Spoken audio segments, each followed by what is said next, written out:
আজকে first class start করব, first শেষ করে দিব। মানে চেষ্টা করব দ্রুত শুরু করে দ্রুত শেষ করতে, এটাই বলতে চাচ্ছিলাম।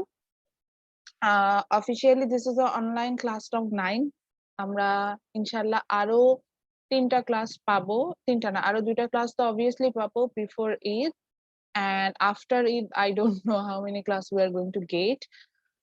এর মধ্যে হচ্ছে গিয়ে কিছু কিছু বিষয় নিয়ে আজকে ডিসকাশন করাটা জরুরি। সবাই যখন একটু জয়েন করে ফেলবে, আমি এই 2টা বিষয় নিয়ে ডিসকাশন করে ফেলবো। অ্যাবাউট আওয়ার প্রেজেন্টেশনটা কিভাবে আসলে আমি নিব সেটা নিয়ে আমি ডিসকাশনটা করে ফেলবো। তাহলে হচ্ছে গিয়ে তাদের জন্য ইজি হবে যে কিভাবে আসলে প্রেজেন্টেশনটা আমাকে আপনারা সাবমিট করবেন। আমি হচ্ছে গিয়ে প্রেজেন্টেশনটা নিব হচ্ছে গিয়ে ভিডিও প্ল্যাটফর্মে, এটা নিয়ে আমি কথা বলেছিলাম। আজকে আমি আপনাদের সাথে হয়তো ওই ভিডিওটা শেয়ার করে দিব। আমার এটার জন্য একটা আমি বানিয়ে রেখেছি যে প্রেজে ইউজ করে কিভাবে হচ্ছে কি ভিডিও প্রেজেন্টেশন মেক করতে হয়, এবং হচ্ছে গিয়ে প্রেজিতে কিভাবে হচ্ছে আপনার প্রেজি সফটওয়্যারটা কি বা প্রেজি দিয়ে কিভাবে হচ্ছে গিয়ে আপনি ভিডিও প্রেজেন্টেশন মেক করতে পারবেন সেটার 2টা টিউটোরিয়াল পাঠাবো। একটা হচ্ছে গিয়ে আপনার যেখানে আপনি হচ্ছেন প্রেজি দিয়ে নিজের ভিডিও প্রেজেন্টেশন বানাবেন, আর একটাতে হচ্ছে গিয়ে প্রেজি প্রেজি সফটওয়্যারটাতে লগ ইন কিভাবে করে ফ্রি ভার্সনটা ইউজ কিভাবে করা যায় সেটা দিয়ে করা যায়। আর যদি কিছুই না পারে জুম ইউজ করে আপনি একটা ভিডিও প্রেজেন্টেশন মেক করে আমাকে দিতে পারবেন, আমি সেটাও একসেপ্ট করবো, দেয়ার ইজ নো প্রবলেম। তো সেটাতে যাব। আচ্ছা, আজকে যে টপিকটা নিয়ে স্টার্ট করবো that's about GDP, gross domestic product, and for that purposes we are going to start a new chapter from a new book. আমরা একটা নতুন বইয়ে যাব, নতুন চ্যাপ্টার স্টার্ট করবো। এটা একটু বলে নিই, বইটা আমি 3টা রেফারেন্স মোট ইউজ করি। আমি আমার ইন্ট্রোডাক্টরি ক্লাস এটা বলেছিলাম যে হ্যাঁ আমি 3টা রেফারেন্স ইউজ করব। আপনারা বড় ক্লাসে উঠে গেছেন, এটা তো বুঝেনি যে আপনাদের জন্য আমার প্রচুর রেফারেন্স দরকার। তো আমি হচ্ছে 3টা রেফারেন্স ইউজ করব, এবং 3টা রেফারেন্সে যেটা হবে যে তিনটাই আমি হচ্ছে গিয়ে আপনাদের সাথে শেয়ার করব। আপনাদের যে গুগল ক্লাসরুম আছে সেখানে অবশ্যই আমি শেয়ার করে দিব 3টা বই। এবং হচ্ছে কি সেটা যে রিলেভেন্ট যে স্লাইড আমি ইউজ করছি সেটাও আমি আপনাদের সাথে শেয়ার করে দেব। তো don't worry about that, everything going to be all right here. So আমরা আজকে যে চ্যাপ্টারটা পড়বো সেটা হচ্ছে গিয়ে আমার আচ্ছা জাস্ট সেকেন্ড, আমি একটু বইটা ওপেন করে নিই, স্লাইডটা ওপেন করে নিই। Just a minute. আচ্ছা, স্লাইড বুক ওপেন করার আগে যে বিষয়টা নিয়ে কথা বলতে চাইছিলাম, একটা বিষয় নিয়েও তো কথা বলতে চাইছিলাম, সেটা নিয়ে একটু কথা বলি। সো এখানে আমার আসলে কিছু কথা বলার বিষয় আছে। আপনারা মানে আহ আমরা তো মনে হয় এইটুকু জানি ইসলামিক ইকোনমি বলে একটা সিস্টেম আছে। আই লাভ দ্যাট সিস্টেম, যেখানে জাকাত বা সাদকাকে খুব হালাল ওয়েতে মানে প্রপার ওয়েতে ইউটিলাইজ করার একটা ওয়ে বলা থাকে সেখানে, যে যেখানে কিভাবে আমরা জাকাত সাদকাটাও ইউজ করব, এবং সেটা ইউজ করে হচ্ছে গিয়ে পরবর্তীতে আমি কি বলা যেতে পারে যে সেটা ইউজ করে পরবর্তীতে হচ্ছে গিয়ে আমরা আপনার ইয়াতে যাব, মানে অর্থাৎ ডেভেলপমেন্টে, আমরা যেটাকে ডেভেলপমেন্ট বলি সেই ডেভেলপমেন্ট গুলো কিন্তু সেটা আমরা ওখান থেকে চাইলেই করতে পারবো, এরকম একটা বিষয় কিন্তু এখানে চলে আসে। তো সেই বেসিসে আসলে আমি যদি এখন আমাদের দেশের সিচুয়েশনটা দেখি, আহ আমরা খুব আনফরচুনেট যে এই যে করোনাকালীন সময় আমাদের দেশের এখন যে অবস্থা তাতে হচ্ছে গিয়ে যথেষ্ট হচ্ছে গিয়ে আমরা মানুষ বেশ কষ্টে আছে, এবং দেখা যাচ্ছে যে ঢাকা শহর ছেড়ে অনেক মানুষ চলে যাচ্ছে। এবং হচ্ছে গিয়ে সেখানে আমরা দেখতে পাচ্ছি যে ঢাকা শহর ছেড়ে মানুষ চলে যাচ্ছে, তারপরে হচ্ছে গিয়ে অনেক মানুষ মানে তাদের আয়ের যে পথটা ছিল সেটা হারিয়ে ফেলেছে। অনেকে তাদের পেশা পরিবর্তন করতে বাধ্য হয়েছে। আমরা নতুন নতুন স্কিল ডেভেলপ করেছি, যে স্কিল গুলো ডেভেলপ করে আমরা হচ্ছে গিয়ে আমাদের হচ্ছে ইয়াতে যাচ্ছি, মানে আমরা নতুন, মানে দেখা যাচ্ছে যে আমরা হয়তো আগে মানে বেশ রেপুটেড একটা জব করতাম, সেখানে আমরা স্কিল চেঞ্জ করে আমরা হয়তো লেস একটা রেপুটেড জবে যাচ্ছি, এরকম একটা বিষয় চলে আসছে। তো এটা ওভারঅল আমি এখন এই যে এত কিছু আমি হয়তো বলছি, আপনারা অনেকে হয়তো এই জিনিসগুলো রিয়েলাইজ করতে পারে না because you don't have idea any macro economic indicator. আমাদের মনে আছে আমরা দেখেছিলাম যে economics is two type, microeconomics, macroeconomics, and micro means just we talk about the individual economic activities. Till now we go through those things. আমরা individual economic activities নিয়ে কথা বলে আসছি. We never talk about the group economic activities. So macro actually talk about the economic activities of a group or as a whole thingটা কিভাবে কাজ করছে সেটা নিয়ে আমরা আসলে macroeconomics এ কথা বলে থাকি. So as a manager আপনি যখন হচ্ছে গিয়ে you have to cope up your business or the venture what can I say entrepreneur হিসেবে আপনি যখন কাজ করবেন আপনাকে ওভারঅল ইকোনমি নিয়ে আইডিয়া একটা গ্রেট আইডিয়া থাকতে হবে, ইকোনমিটা কোন দিকে যাচ্ছে সেখান থেকে ফোকাস করতে হবে এবং সেখান থেকে আপনাকে কিন্তু আপনার আপনার বিজনেসে আমি যেটাকে বলতে পারি যে আপনার বিজনেসে কিন্তু প্রোডাকশনে যেতে হবে। সেটাই যদি আমরা করতে চাই তো সেই ক্ষেত্রে আমাদের ম্যাক্রো ইকোনমিক্স নিয়ে কিন্তু আইডিয়া থাকতে হবে। আমি আপনাদের বইটাই ফলো করতে পারতাম মার্ক হার্শি, কিন্তু মার্ক হার্শির বইতে সমস্যা হচ্ছে গিয়ে সে একটু ডিফিকাল্ট ওয়েতে বইটা লেখা। তার বই ফলো না করার রিজনটা মানে সব চ্যাপ্টার আমি তার বই ফলো করে আসি না, এটা রিজন হচ্ছে এটা বিকজ সে একটু ডিফিকাল্ট ওয়েতে লেখে। হ্যাঁ আপনারা যেহেতু এমএসসি লেভেলে এমএসসি লেভেলের বই মাস্টার্স লেভেলে, সো সেই ক্ষেত্রে আসলে আমরা এটা যেতে পারি। তা আমার কাছে মনে হয় যে আমরা সবাই তো সেম ব্যাকগ্রাউন্ডের না, আর আপনারা বেসিকলি ইকোনমিক্স ব্যাকগ্রাউন্ডেরই না, এত ডিফিকাল্ট ওয়েতে জিনিসগুলো না শিখ ইজি ওয়েতে যায়। That's why I am following different reference and সেখানে যাচ্ছি। So for today's lesson, we will get to know about some macroeconomic indicator. So এখানে আমরা জিডিপি সম্পর্কে জানবো, that means national budget সম্পর্কে জানবো। Then we will get to know about how to calculate the national budget, আমরা সেটা সম্পর্কে জানবো, অর্থাৎ জিডিপি ক্যালকুলেশন দেখবো। দেন আমরা জানবো হচ্ছে গিয়ে মানে আমরা দেখবো সেটা হচ্ছে গিয়ে it's about what can I say the relationship between GDP and your living standard. আমরা এটার সাথেও কিন্তু দেখবো যে মজার বিষয় হচ্ছে এটাই যে আপনার লিভিং স্ট্যান্ডার্ডটা কি হবে এটা কিন্তু আপনার জিডিপির উপর ডিপেন্ড করছে। সো এইবার আসে যেটাকে বলতে চাচ্ছিলাম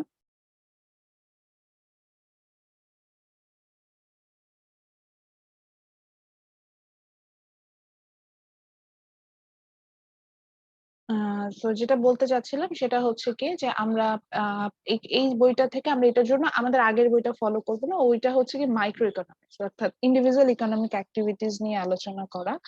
সো আমরা আসলে ইকোনমিক্স অ্যাজ এ হোল সেটা নিয়ে আলোচনা করবো, সো সেজন্য আমরা ম্যাক্রো ইকোনমিক্স এ যাবো।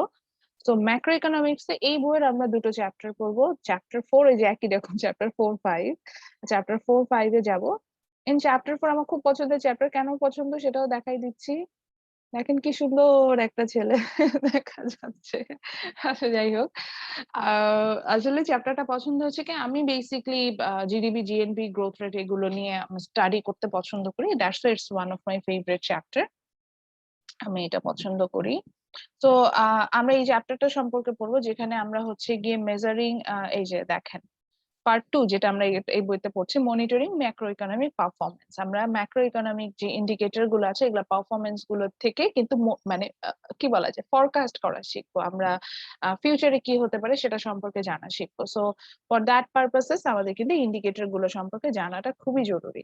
সো আমরা এই চ্যাপ্টারে আসলে জিডিপি জিএনপি সম্পর্কে জানবো। So after completing this chapter you will get to know about the GDP and the circular flow of GDP. GDP টা কিভাবে flow হয়, হ্যাঁ, with the aggregate expenditure and aggregate income. Then the analysis of US GDP and real GDP from the Bureau of Economics of USA. So আমরা তো USA সম্পর্কে পড়বো না এখন, এই জন্য আমি বাংলাদেশের আইডিয়াটা দেওয়ার চেষ্টা, এটাই আমি আসলে আজকে ক্লাসের শুরুতে কথা বলবো এটা নিয়ে, তারপর আমি জিডিপি তে চলে যাব। Then আমরা আসলে ডিফারেন্সটা দেখবো, what's the difference between real GDP and nominal GDP actually that GDP we're going to measure, and most important fact there is a close relationship between GDP and economic growth. এই যে আমরা বলি না আমাদের দেশের গ্রোথ রেট, এই যে যেমন গত 10 বছর ধরে বাংলাদেশের গ্রোথ রেট অনেক হাই, বলে যে জিডিপি গ্রোথ রেট হাই 7%, জীবনে জানার চেষ্টা করেছেন যে 7% যে গ্রোথ রেট বলে এটা কি? বা এই যে বলছে এবার প্রেডিকশন করছে করোনাকালীন সময়ে আমাদের দেশের অবস্থা খারাপ না, আমরা স্টেবল হওয়ার চেষ্টা করছি। আমাদের গ্রোথ রেট 7% আমরা প্রেডিক্ট করেছিলাম, তো 7% হবে না, 5% গ্রোথ রেট। এই 5% গ্রোথ রেট কি কখনো তো জানার চেষ্টা করেছে, এগুলো সম্পর্কে আসলে জানবো। এন্ড হচ্ছে গিয়ে how we can use real GDP as a indicator of economic well-being. That means how the real GDP actually related with your living standard. And yeah, finally there are some limitation in real GDP. Real GDP নিয়ে যতই লাফাই না কেন, এটা নিয়ে আমি আপনার living standard properly আসলে বের করতে পারবো, there are some limitations. So এগুলো কিন্তু আছে। I will try my best to complete this chapter today. So that আমরা নেক্সট ক্লাসে এরপরে চ্যাপ্টারে চলে যেতে পারবো, যে chapter we will talk about the inflation and unemployment. জিডিপির পরে আমাদের যেই জিনিসটা ইন্ডিকেটর, আমাদের যেটা ম্যাক্রো ইকোনমিক ইন্ডিকেটর সম্পর্কে জানতে হবে সেটা হচ্ছে বেকারত্ব এবং হচ্ছে গিয়ে ইনফ্লেশন মানে মূল্যস্ফীতি, এগুলো সম্পর্কে জানতে হবে। এগুলো সম্পর্কে যখন আপনি ভালোভাবে জানবেন, আশা করি যে যখন এইসব ইন্ডিকেটর গুলো নিয়ে কথা হবে, যে ইনফ্লেশন রেট বাড়ছে বাংলাদেশে, যখন এখন ইনফ্লেশন রেট হাই, কেন হাই সেটা বুঝতে পারবেন, সেই ওয়াইজ ব্যাংকিং সেক্টরে কি কি চেঞ্জেস আসবে আপনি সেটা বুঝতে পারবেন, সেই ওয়াইজ আপনার অ্যাক্টিভিটিস গুলো থাকবে। বা it's a very common question, দেখা যায় যে ভাইভা বোর্ডে এগুলো নিয়ে খুব মানে খুবই নর্মাল এমবিএ স্টুডেন্ট হিসেবে আপনাকে এগুলো প্রশ্ন করবে, যে জিডিপি বা গ্রোথ রেট বা ইনফ্লেশন থেকে প্রশ্ন করাটা খুব স্বাভাবিক। আপনি যদি নর্মাল যে ফ্লোটা যেদিকে যাচ্ছে এইটুকু সম্পর্কে আইডিয়া না রাখেন, then that that would be a problem for you. আচ্ছা, সো এরপরে চলে যাই, সেটা হচ্ছে যে আমরা জিডিপি তে ছিলাম। তো জিডিপি অ্যাকচুয়ালি কি, তো সেটার আগে একটু কথা বলতে যাচ্ছিলাম। আমি কয়েকদিনের পেপার পড়ে যেটা দেখলাম এবং নিউজ চ্যানেল গুলো দেখলেও একই জিনিস দেখলো, সে করোনা কালীন আমাদের যে ডেথ রেট যেটা সেটা খুব হাই, মৃত্যুর হার তো বেড়েই গিয়ে চলেছে। তার সাথে যেটা হচ্ছে যে ইনকাম ইনইকুয়ালিটি, আমি এটাকে বলি ইনকাম ইনইকুয়ালিটিটা ইনক্রিজ করেছে। এটা আসলে আমি বলবো যে মানে আমি বলবো না যে এটা হচ্ছে কি করোনাকালীন এফেক্ট, এই জিনিসটা আগে থেকেই ছিল, এটা আমাদের দেশে এখন এটা প্রকট ভাবে দেখা দিচ্ছে। আচ্ছা, ইনকাম ইনইকুয়ালিটিটা বলতে বুঝাচ্ছি যে বড়লোক আরো বড়লোক হচ্ছে, মানে high income people becomes more rich, low income people যারা ছিল তারা পুয়ার হয়ে যাচ্ছে, এরকম একটা মানে ডিস্ট্রিবিউশনের মধ্যে আমরা একটা ইমব্যালেন্স সিচুয়েশন দেখতে পাচ্ছি। এই বিষয়টা আমরা ফেস করছি। এখন একটু আসি, আমরা তো আর এত এত ডিটেলে যাব না। ইনকাম ট্যাক্স যখন ক্যালকুলেশন করে there are three types of approach. একটা হচ্ছে প্রপোর্শনাল, আর একটা না sorry proportional, progressive, regressive. Proportionally যেটা হয় যে একটা আপনার হচ্ছে গিয়ে একটা প্রপোর্শন বলে দেওয়া থাকে যে আপনার ইনকাম যাই হোক 10% ইনকাম ট্যাক্স দিতে হবে আপনাকে। সো এইটা থেকে একটু আইডিয়াটা নেই। সেটা হচ্ছে দেখেন, যে মানুষ 100 টাকা দিনে ইনকাম করে তাকে যদি 10% ইনকাম ট্যাক্স দিতে হয়, তার মানে 100 টাকার মধ্যে 10 টাকা। আর যে মানুষ প্রতিদিন 1 লাখ টাকা ইনকাম করে তার যদি 10% ইনকাম ট্যাক্স দিতে হয়, তার মানে 1 লাখ টাকায় হচ্ছে গিয়ে 10,000 টাকা। দুইটা অ্যামাউন্টই বেশি, কিন্তু একটু চিন্তা করেন যে 1 লাখ টাকা ইনকাম করছে, তার লিভিং স্ট্যান্ডার্ড ওয়াইজও যদি আমি চিন্তা করি, একটা ডে বেসিসে যে এক্সপেন্ডিচার নট মোর দ্যান 10,000 টাকা, আমি ডে বেসিসেই বললাম। হুম 10,000-এর উপরে তার পার ডে খরচ হওয়ার কথা না। ফুড, ক্লোথ, শেল্টার, আমি সবকিছুই বললাম, হেলথ কেয়ার, এডুকেশন সব মিলিয়ে বললাম, বেসিক নিড দিয়ে আসে, তার কিন্তু বেশি থাকার কথা না। কিন্তু যে মানুষটা 100 টাকা ইনকাম করছে, আপনি চিন্তা করেন তো, তার লিভিং স্ট্যান্ডার্ড ওয়াইজ 100 টাকা তো 100 টাকাই খরচ হয়ে যাওয়ার কথা। বাংলাদেশের বেসিসে একটা ফ্যামিলি প্রতিদিন কি 100 টাকায় মিট আপ করা পসিবল? চিন্তা করেন তো, কোনোভাবে কিন্তু 100 টাকায় আমরা দেখেন একটা ফ্যামিলি চলতে পারি না। এখন এই করোনাকালীন সময়ে যেটা হয়েছে, যাদের একটা ফিক্সড ইনকাম ছিল বা যারা আমি বলবো যে হাই ইনকাম পিপল, তাদের ইনকামটা তো আসলে কমে নাই। বিকজ আমি হাই ইনকাম পিপল হিসেবে আমি একটা গার্মেন্টস এর ওনারের কথা বলতে পারি, তার ইনকাম কিন্তু কমে নাই, তার গার্মেন্টস কিন্তু বন্ধ থাকে নাই, ওর লাইক অর্ডার হয়তো ক্যান্সেল হয়েছে, কিন্তু তার যে ইনকাম সোর্সেস গুলো আছে, হ্যাঁ আমি বলছি প্রপোর্শনালি হিসেব করে হয়তো 10% ইনকাম কমে আসছে। তো 10% ইনকাম কমা মানে হচ্ছে ধরেন তার 1 লাখ টাকা ইনকাম ছিল, সেটা থেকে হয়তো 90,000 হয়েছে, কিন্তু একেবারে যে ইনকাম স্টপ হয়ে গেছে তা না। এখন একটা হাই ইনকাম পিপল, তার জন্য 1 লাখ টাকা থেকে ইনকাম করে 90,000 হয়ে গেলেও কিন্তু দেখেন তার লিভিং স্ট্যান্ডার্ড ওয়াইজ তার কিন্তু খুব বেশি অসুবিধা হওয়ার কথা না।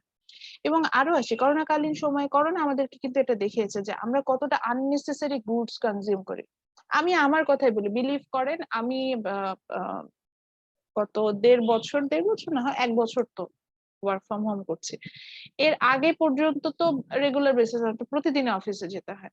আর এমন একটা বিষয় ছিল যে আমি মানে আমাদের দেখা যায় নর্মালি স্যাটারডে সানডে যে কোনো একদিন অফিসিয়াল টাস্ক থাকেই, বের হতেই হতো।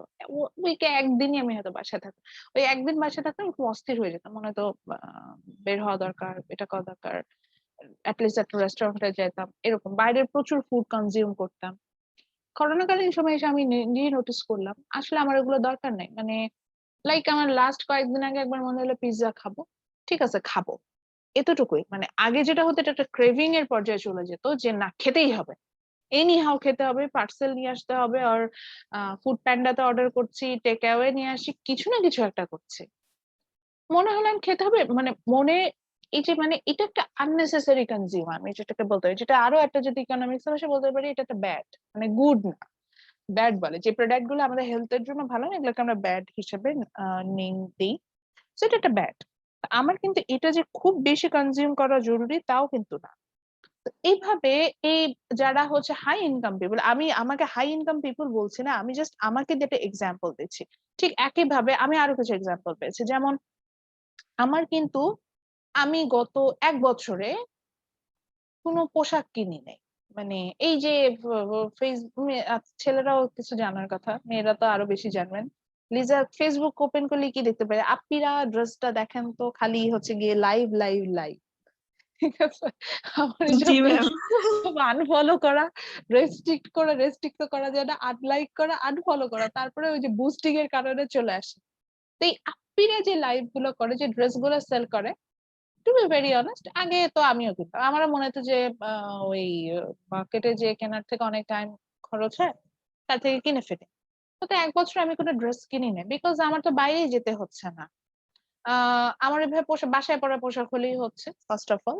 আর হচ্ছে গিয়ে পোশাক যে কিনবো, এটা যে বানাবো, টেইলরের কাছে যেতে হবে, যে করোনার ভয় আছে, এই জিনিস আমি খুব প্রপারলি লকডাউন মেনটেন করছি। বিষয়টা আসলে এরকম, বাসা থেকে আমি খুব কম বের হই, তো করোনার ভয় আছে, এই আমি কিন্তু বের হইনি। তো আমি দেখলাম এই যে এক্সপেন্সিভ যে ক্লোথ গুলো আমি কিনছি, those are unnecessary thing for me.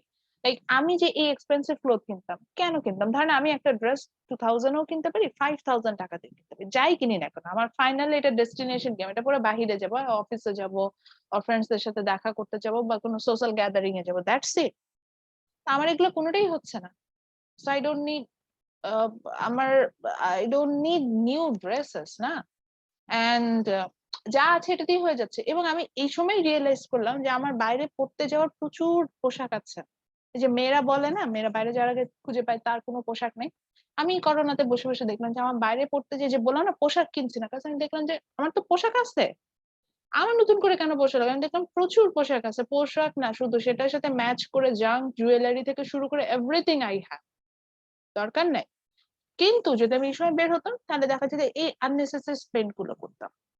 তো এটা আমি রিচ পিপলদের ক্ষেত্রেও বলছি, তাদের ক্ষেত্রে এই আননেসেসারি স্পেন্ড গুলো বন্ধ হয়েছে। তো এই আননেসেসারি স্পেন্ড গুলো যখন বন্ধ হয়েছে, হোয়াট হ্যাপেনিং দের, তাদের কিন্তু প্রচুর পরিমাণে একটা সেভিংস আসছে। সো আপনারা যদি করোনাকালীন সময়ে যে অ্যানালাইসিস গুলো আসেন, সেখানে যদি আপনি দেখেন বিশ্বে মিলিনিয়ারের সংখ্যা বৃদ্ধি পেয়েছে, এরকম নিউজ কি কেউ দেখেছেন? আমি একটু শুনতে চাচ্ছি। আপনারা কি এরকম নিউজে দেখেছেন যে মিলেনিয়ারের সংখ্যা বৃদ্ধি পাচ্ছে?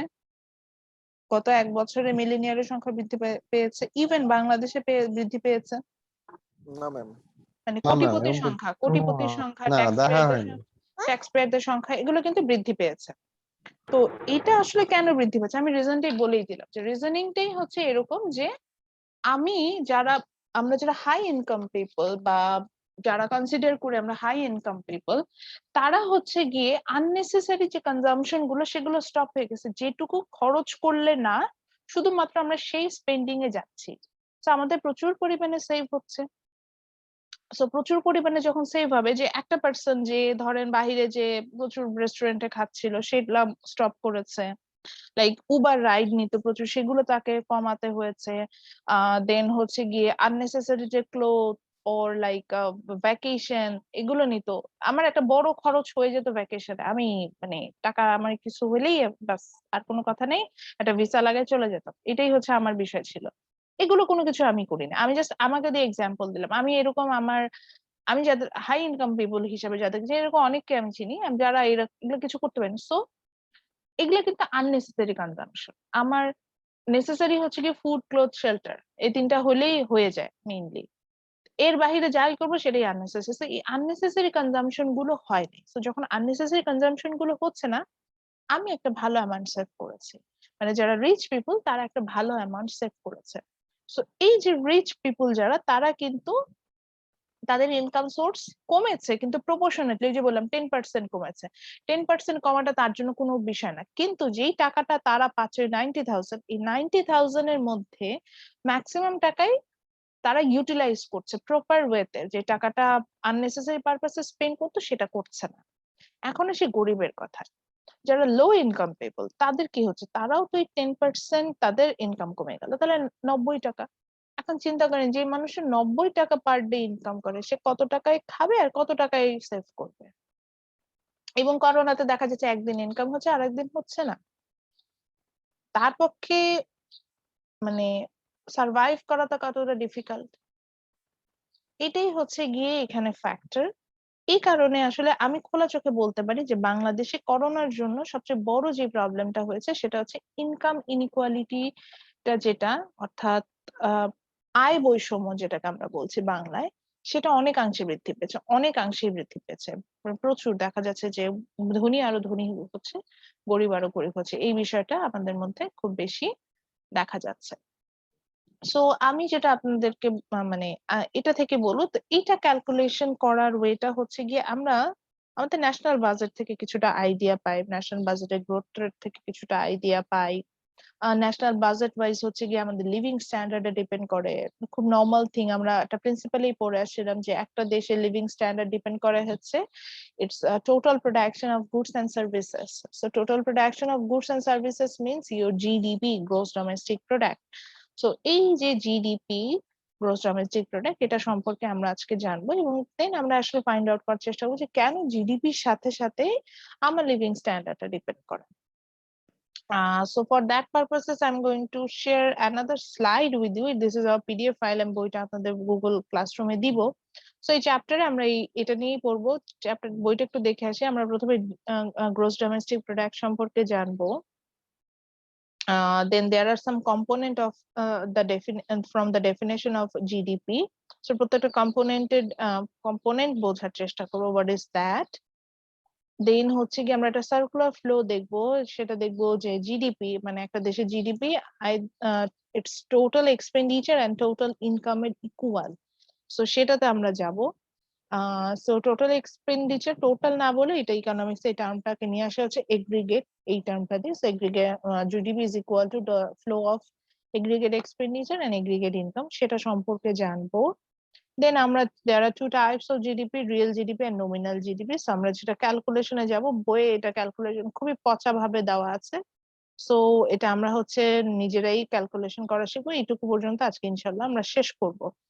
দেন হচ্ছে গিয়ে এটুকু যখন বুঝে যাব, দেন আমরা ডেসক্রিপটিভ পার্টে কিছু যাব, যে মানে জিডিপিটা কেন হচ্ছে গিয়ে আপনাদের ইনকামের সাথে রিলেটেড এবং এটা ইম্পর্টেন্ট কেন সেটা সম্পর্কে আমরা জানবো। সো এটাই হচ্ছে বিষয়।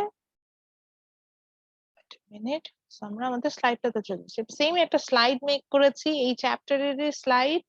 আবারও বলছি, সবকিছু চ্যাপ্টার থেকে নেওয়া, ছবি টবি সবকিছু চ্যাপ্টার থেকে নেওয়া, জাস্ট আমার সুবিধার জন্য আমি একটা স্লাইড মেক করে নিয়েছি, এতটুকুই, আর কিছু। স্লাইড মেক করার রিজনও হচ্ছে যে আগে তো আমরা ফেস টু ফেস ক্লাসে থাকতাম, ফেস টু ফেস ক্লাসে তো আর আসলে এত বই নিয়ে মানে ভিজুয়ালাইজ করানোর দরকার পড়ে স্টুডেন্টদেরকে, তখন হচ্ছে কি আমি এই স্লাইড গুলো বানায় রাখি। তো দেখা যায় যে স্টুডেন্টদের সাথে কমিউনিকেশনটা খুব ইজি হয়। আচ্ছা, একটু একটু রিকোয়েস্ট করবো, একটা লেকচার একটা খাতা নিয়ে ফেলি, কারণ আজকে আমরা ম্যাথসে যাব। সো আমাদের ম্যাথস করতে হলে অবশ্যই অবশ্যই অবশ্যই খাতা তো নিতে হবে, তো এখন থেকে খাতাটা নেই এবং লিখতে হবে। সো চ্যাপ্টারের টাইটেল দেই হচ্ছে measuring GDP and economic growth.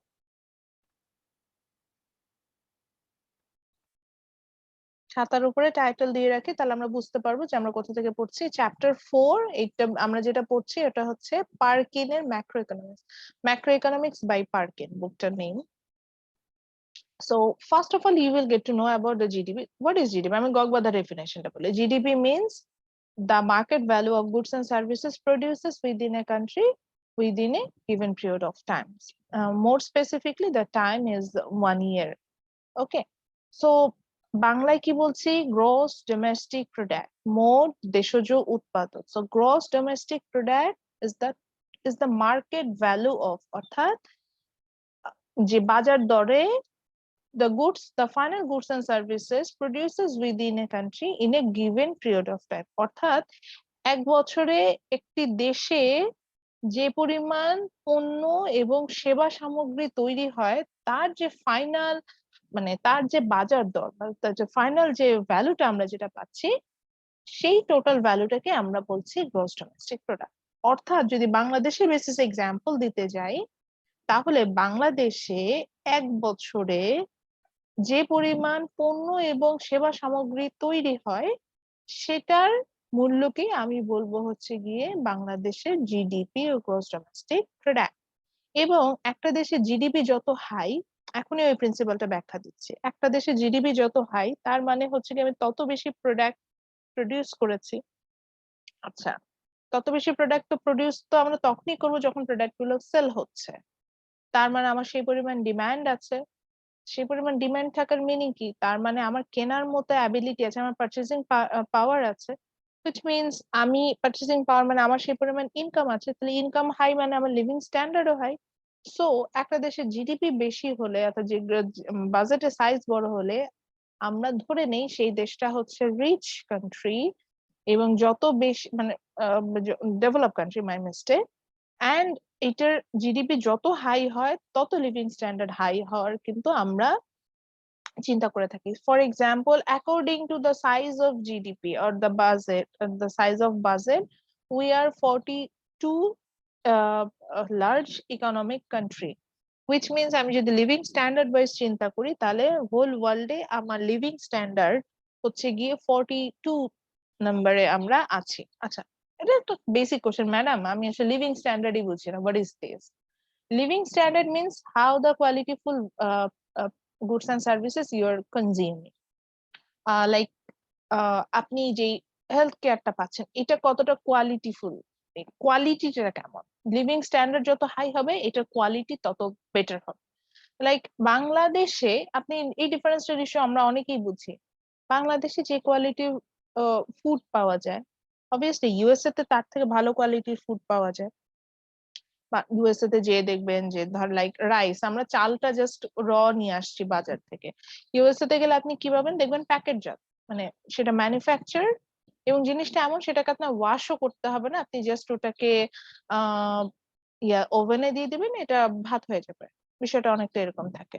বা ফ্রুটস, আমরা কি করি? ফ্রুটস এন্ড ভেজিটেবল আমরা কিনে নিয়ে আসি, কিনে নিয়ে এসে সেটা পিল অফ করি, দেন সরি এটাকে আগে ধুই, পিল অফ করি, দেন হচ্ছে গিয়ে কেটে তারপরে খাচ্ছি। ইউএসএ তে যান, ওখানে এত কিছুই নেই। সব ভেজিটেবল দেখবেন যে সুন্দর করে চপ করে খুব সুন্দরভাবে প্যাকেট করে প্রেজেন্ট করা, এবং আপনি জাস্ট কিনবেন, খুলে খেয়ে ফেলবেন, শেষ। সো কোয়ালিটিও, এবং সেগুলো কিন্তু ফ্রেশ, বাই দ্য ওয়ে। তো আমি যদি কম্পেয়ার করি, obviously the food quality is better than USA than Bangladesh. So বিষয়টা অনেকটা এরকম যে লিভিং স্ট্যান্ডার্ডটা আমি হাই বলতে বুঝেছি যে আমার এই ক্ষেত্রে মানে কোয়ালিটি অফ প্রোডাক্ট, আমি খুব বেশি কোয়ালিটি অফ প্রোডাক্ট কিন্তু এখানে পেয়ে থাকবো। সো এই বিষয়গুলো কিন্তু এখানে লিভিং স্ট্যান্ডার্ডের সাথে আমার এখানে আসবে। তো তাহলে আমরা আবারও আসি, আমি কেন, আমাদের একটা প্রিন্সিপাল ছিল যে ফিফথ প্রিন্সিপাল ছিল, এটা মোস্ট ফিফথ না সিক্স প্রিন্সিপাল ছিল, যে an economic condition depend an economy's living standard depend on is ability to produces goods and services. The ability of produces goods and services means a GDP. So আমার living স্ট্যান্ডার্ডটাই depend করছে আমি কতটা goods and service produce করছি, অর্থাৎ আমার জিডিপিটা কত বড়। So সোজা মানে খোলা চোখে যদি আমি বলতে চাই, আমার জিডিপি লার্জ, হুইচ মিনস আমি বেশি বেশি গুডস এন্ড সার্ভিস তৈরি করছি, মানে পণ্য আর সেবা সামগ্রী যেটাকে বললাম, বেশি বেশি গুডস এন্ড সার্ভিসেস তৈরি করছি মিনস হচ্ছে কি এগুলো সেলেবল, মানে এগুলো সেল হচ্ছে। কারণ সিম্পল, আমার প্রোডাক্ট যদি সেল না হতো আমি কিন্তু প্রোডাক্টটা প্রডিউস করতাম না। যেমন আমার কথাই আসি, আমার প্রোডাক্ট কি সেল হচ্ছে, যে আমি ক্লাস নিচ্ছি, আমার ক্লাসে স্টুডেন্ট আছে বা আমার সার্ভিস স্টুডেন্টরা একসেপ্ট করছে, দ্যাটস এ সেলেবল প্রোডাক্ট। আমার প্রোডাক্ট যদি সেল না হতো মানে কি, আমার ক্লাস যদি স্টুডেন্টরা পছন্দ না করতো, তাহলে তো আমাকে ইউনিভার্সিটি অথরিটি বলতে থাকলে না তোমাকে আর নেক্সট দিন থেকে ক্লাস নিতে হবে, নেক্সট সেমিস্টার থেকে। কি বিষয়টা এরকম না? বুঝাতে পারছি বিষয়টা? সো প্রোডাক্ট কিন্তু সেল হলেই তখন আমি সাপ্লাইটা দিব, মানে এটা জাস্ট আমি একটা সার্ভিসের ক্ষেত্রে বললাম। যেমন একদম মানে করোনায় আমি দেখছিলাম যে কি কি সার্ভিস বন্ধ হয়ে গেছে, একটা সার্ভিস খুব বেশি বন্ধ হয়ে গেছে, দ্যাটস আমাদের যে উমেন, আমাদের যে পার্লার সার্ভিস, আমরা যে আমাদের বিউটিফিকেশনের জন্য যে সার্ভিসটা নিয়ে থাকি, এটা খুব বেশি হ্যাম্পার্ড। এটা হ্যাম্পার্ড কেন? এটা আর একটা আননেসেসারি কনজাম্পশন, মানে এটা না করলেও আমাদের হয়। কিন্তু ওই যে বললাম, যখন ওই যে লাক্সারিতে থাকি আমরা, তখন মনে হয় যে না, এটা কনজিউম করতে হবে। সো দেখেন, এখন এটার এখন এটার ডিমান্ড নেই, ওই জন্য এটা সার্ভিসও নেই, মানে সাপ্লাইও নেই। তো বিষয়টা অনেকটা এরকম হয়ে গেছে। তো এখন একটা দেশে ঠিক তত পরিমাণে গুডস এন্ড সার্ভিসেস তৈরি হবে যেটা ডিমান্ড আছে, এর বেশি কিন্তু তৈরি হবে না। আচ্ছা, তাহলে ডিমান্ড যখন আছে, which means I have the ability to I না, মানে এখানে আমি ইন্ডিভিজুয়ালটাকে দিয়ে আই বুঝাচ্ছি।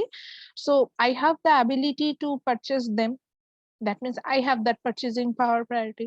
So when I have that purchasing power, which means I have that much income, the country has that much income, so country living standard ও সেরকম high. So US এর economy যে একটা সময়, এখন আমি যেটা জানি $17 trillion, not million billion, it's trillion, $17 trillion, which means US's citizen can afford this $17 trillion goods and services wherever it comes from, but they can afford that.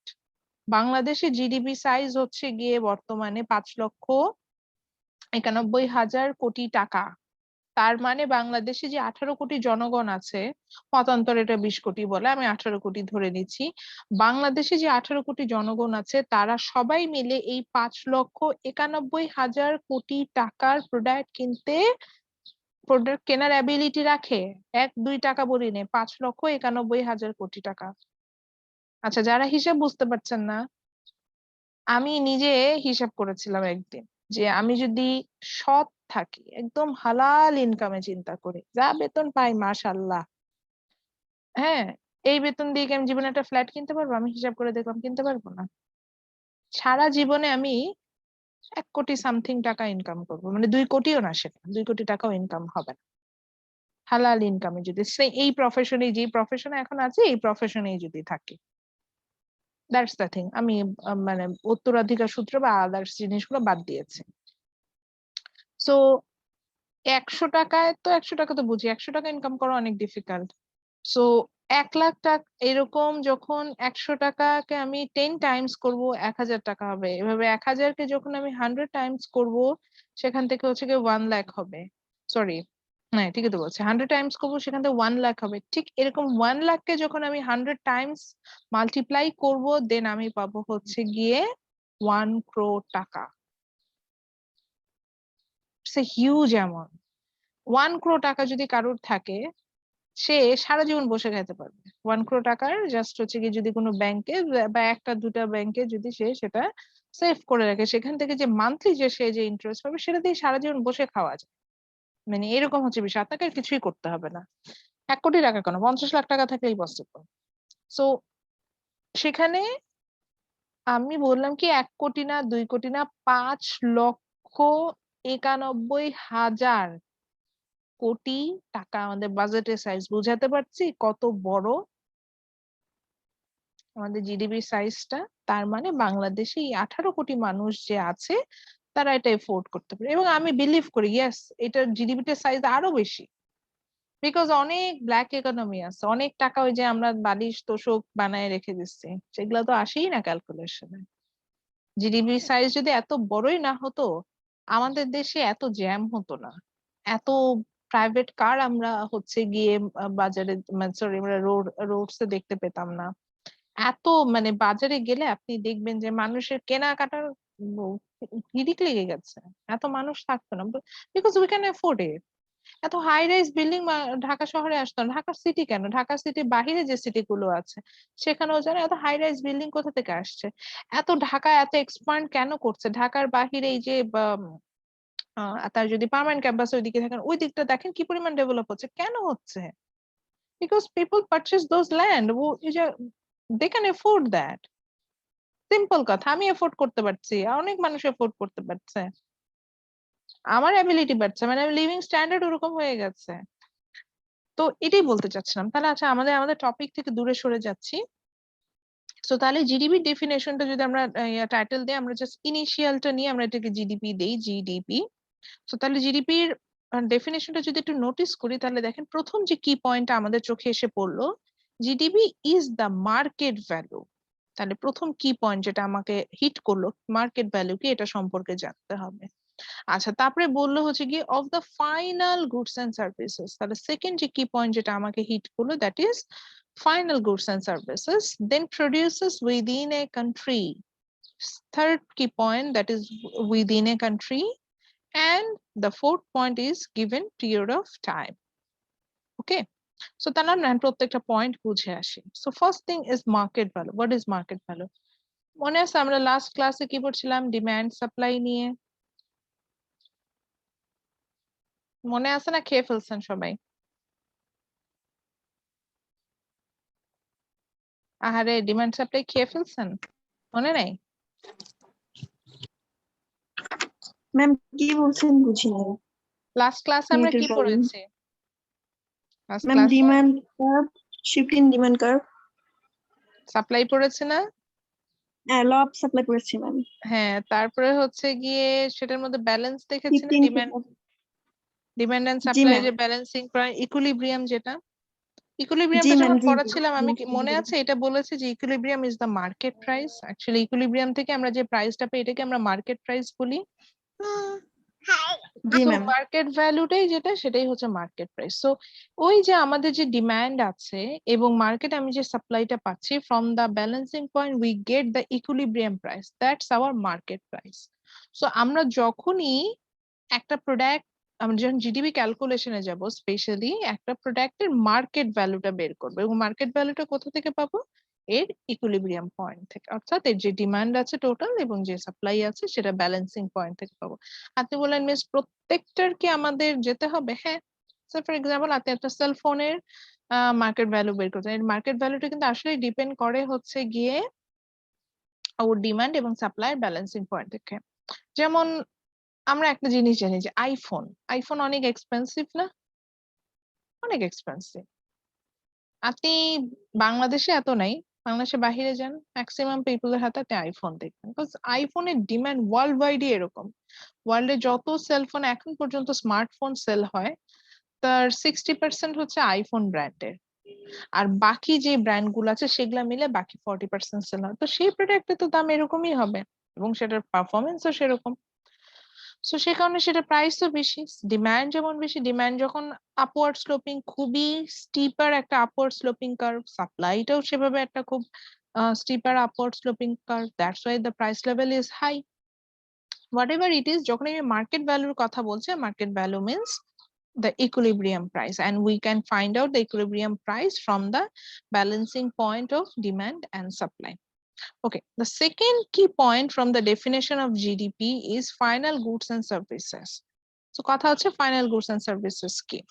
আচ্ছা, একটা গুডের মানে যে কোনো প্রোডাক্টের তিনটা স্টেজ থাকে, যেটাকে আমরা বলি প্রাইমারি স্টেজ, দেন আমরা সেটাকে র ম্যাটেরিয়ালসও বলতে পারি সেই জায়গাটাকে, দেন আমরা আসি হচ্ছে গিয়ে ইন্টারমিডিয়েট স্টেজ, যেটাকে আমরা ম্যানুফ্যাকচারিং বলছি, এন্ড দেন আমরা আসলে ফাইনালি যেটাকে কনজিউম করছি সেটাকে আমরা বলে থাকি হচ্ছে গিয়ে ফাইনাল গুডস এন্ড সার্ভিসেস। আমি একটা এক্সাম্পল দিই তাহলে ভালোভাবে বুঝতে পারবো। লাইক আমি ম্যাঙ্গো জুসের কথা যদি বলি, সেক্ষেত্রে ম্যাঙ্গো জুসটা কিভাবে প্রডিউস হচ্ছে, আমি র ম্যাঙ্গোস কিনে নিয়ে আসছি, দেন সেটাকে ওয়াশ করলাম, ওয়াশ করে দেন সেটাকে প্রসেস করলাম, কাটলাম, হুইচ মিনস কাটার পরে সেটাকে একটা মেশিনে দিব, সেখান থেকে পাল্পটা বের হবে, পাল্প বের হওয়ার পরে তার সাথে নির্দিষ্ট পরিমাণ কিছু সুগার, কেমিক্যালস মানে আই মিন প্রিজারভেটিভ, এগুলো মিক্স আপ করে কিন্তু আমরা ম্যাঙ্গো যেটা সেটা পেয়ে থাকি, ম্যাঙ্গো জুস যেটা সেটা পেয়ে থাকছে, দ্যাটস দ্য প্রসেস। সো এইখানে আমি যে ম্যাঙ্গোজ বা সুগার বা যে কেমিক্যালস গুলো ইউজ করছেন, দোজ আর মাই র ম্যাটেরিয়ালস, প্রাইমারি প্রোডাক্ট এটাকে বলবো। ওই প্রোডাক্টটা থেকে হচ্ছে গিয়ে আমি সেটাকে প্রসেস করলাম, এই যে প্রসেসিং স্টেজে যেটা আসে এটা ম্যানুফ্যাকচারিং ইন্টারমিডিয়েট প্রোডাক্ট। ফাইনালি আপনার হাতে যে প্রোডাক্টটা আসলো একটা বোতলের মধ্যে, সে একটা বোতলের মধ্যে প্রিজার্ভ হয়ে, সেটা হচ্ছে গিয়ে আপনার ফাইনাল গুডস এন্ড সার্ভিসেস। তো নর্মালি আমি যখন জিডিপি ক্যালকুলেশন করব, আমি যে গুডস এন্ড সার্ভিসেস নিব, যে গুডস এন্ড সার্ভিসের ভ্যালুটা ক্যালকুলেট করব, সেটা আসলে আমরা সবসময় ফাইনাল গুডস এন্ড সার্ভিসের ভ্যালুটাই ক্যালকুলেট করব, আদারওয়াইজ এখানে রিপিটেশন হওয়ার পসিবিলিটিস থাকবে। আচ্ছা, আর একটু ভালোভাবে এক্সাম্পল দিই বলি তাহলে আর একটু বুঝবেন। যেমন আমি একটা যদি কারের কথা বলি, সাপোজ অমিতের একটা কার আছে, আমি ধরে নিলাম যে অমিতের একটা হচ্ছে গিয়ে কি আছে, একটা টয়োটা আছে। সো অমিতের যখন একটা টয়োটা আছে, হুইচ মিনস অমিতের যখন একটা টয়োটা আছে, তো এই টয়োটা কারের কি কি থাকতে পারে, তো ওটার চারটা চারটা আটটা চাকা আছে, তারপরে হচ্ছে গিয়ে ইঞ্জিন আছে, যে ইঞ্জিনটা হচ্ছে জাপানে মেড করা, দেন খুব হাই কোয়ালিটির একটা প্লাস্টিক বডি দিয়ে গাড়িটাকে শেপ আপ করা আছে, দেন ভিতরে হচ্ছে গিয়ে সিট গুলো আছে, লেদার কভার, যে সিট যেটা, তারপর স্টিয়ারিং আছে। তো এই সবকিছু মিলে ও ফিনিশ প্রোডাক্ট যেটা সেটা একটা কার, সেটা পেয়েছে, তাই না? এখন আসি, এই কারটা যখন আমি তৈরি করতে যাচ্ছিলাম, ওই যে ইঞ্জিনটা কথা বলছি, ইঞ্জিনটা বা যে যে প্লাস্টিক ইঞ্জিনটা তৈরি হয়েছে মেটাল থেকে, দোজ আর দ্য র ম্যাটেরিয়ালস।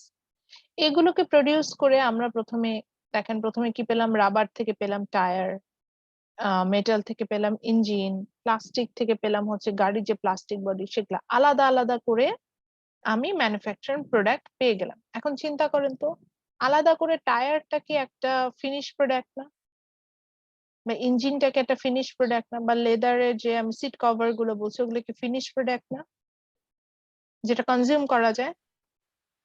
জি ম্যাম। এখন আমি জিডিপি ক্যালকুলেশনের সময় যদি লেদার মানে টায়ারের দামও ক্যালকুলেট করলাম, গাড়ির বডির দামও ক্যালকুলেট করলাম, ইঞ্জিনের দামও ক্যালকুলেট করলাম, আচ্ছা করলাম, তারপরে আবার যখন আমি টয়োটা কারটা কিনতে গেল, ওইটা যে মার্কেট ভ্যালু আছে সেই ওইটার প্রাইসও নিলাম, তাহলে কি টয়োটা কার যে ওটা যেটা যে কিনলো ওইটার তো হচ্ছে গিয়ে আমি গাড়ির দামটা নির্ধারণ করেছি কিভাবে, যে ইঞ্জিনটা কতটা মাইলেজ কত দিবে, টায়ারটা কতটা হচ্ছে ভালো, কত মাইল চলতে পারবে, তারপরে হচ্ছে গিয়ে বডিটা কতটা আমার ডাস্ট প্রুফ, বা বিভিন্ন সময় যে ফ্রিকশন গুলো হবে এগুলা প্রুফ, এগুলা হচ্ছে গিয়ে আমি তো এটা দেখে কিনবো। তো তার মানে কি গাড়িটার দামের সাথে টায়ার, ইঞ্জিন বা এই বডিটার দাম ইনক্লুডেড না? তাহলে কি টায়ারের দামটা বা ইঞ্জিনের দামটা ডাবল কাউন্ট হয়ে গেল না? বুঝতে পারছি। তো এই কারণে যেটা হয় যে আমরা যখন জিডিপি ক্যালকুলেশনে যাই, we always take the value, market value obviously, of final goods and services. এর আগে যে ইন্টারমিডিয়েট গুড বা ম্যানুফ্যাকচারিং গুড এবং র ম্যাটেরিয়ালস গুলো থাকে সেটার দামটা আমরা ক্যালকুলেশন করি না। না হলে যেটা হয় যে একই প্রোডাক্টের ভ্যালুটা কয়েকবার হচ্ছে গিয়ে ডিফারেন্ট ডিফারেন্ট ওয়েতে কাউন্ট করা হচ্ছে, তখন আমরা অরিজিনাল জিডিপি সাইজটা পাবো না। যেমন আপনার মোবাইল ফোনের যে আপনি ইউজ করছেন, that's the final goods and services.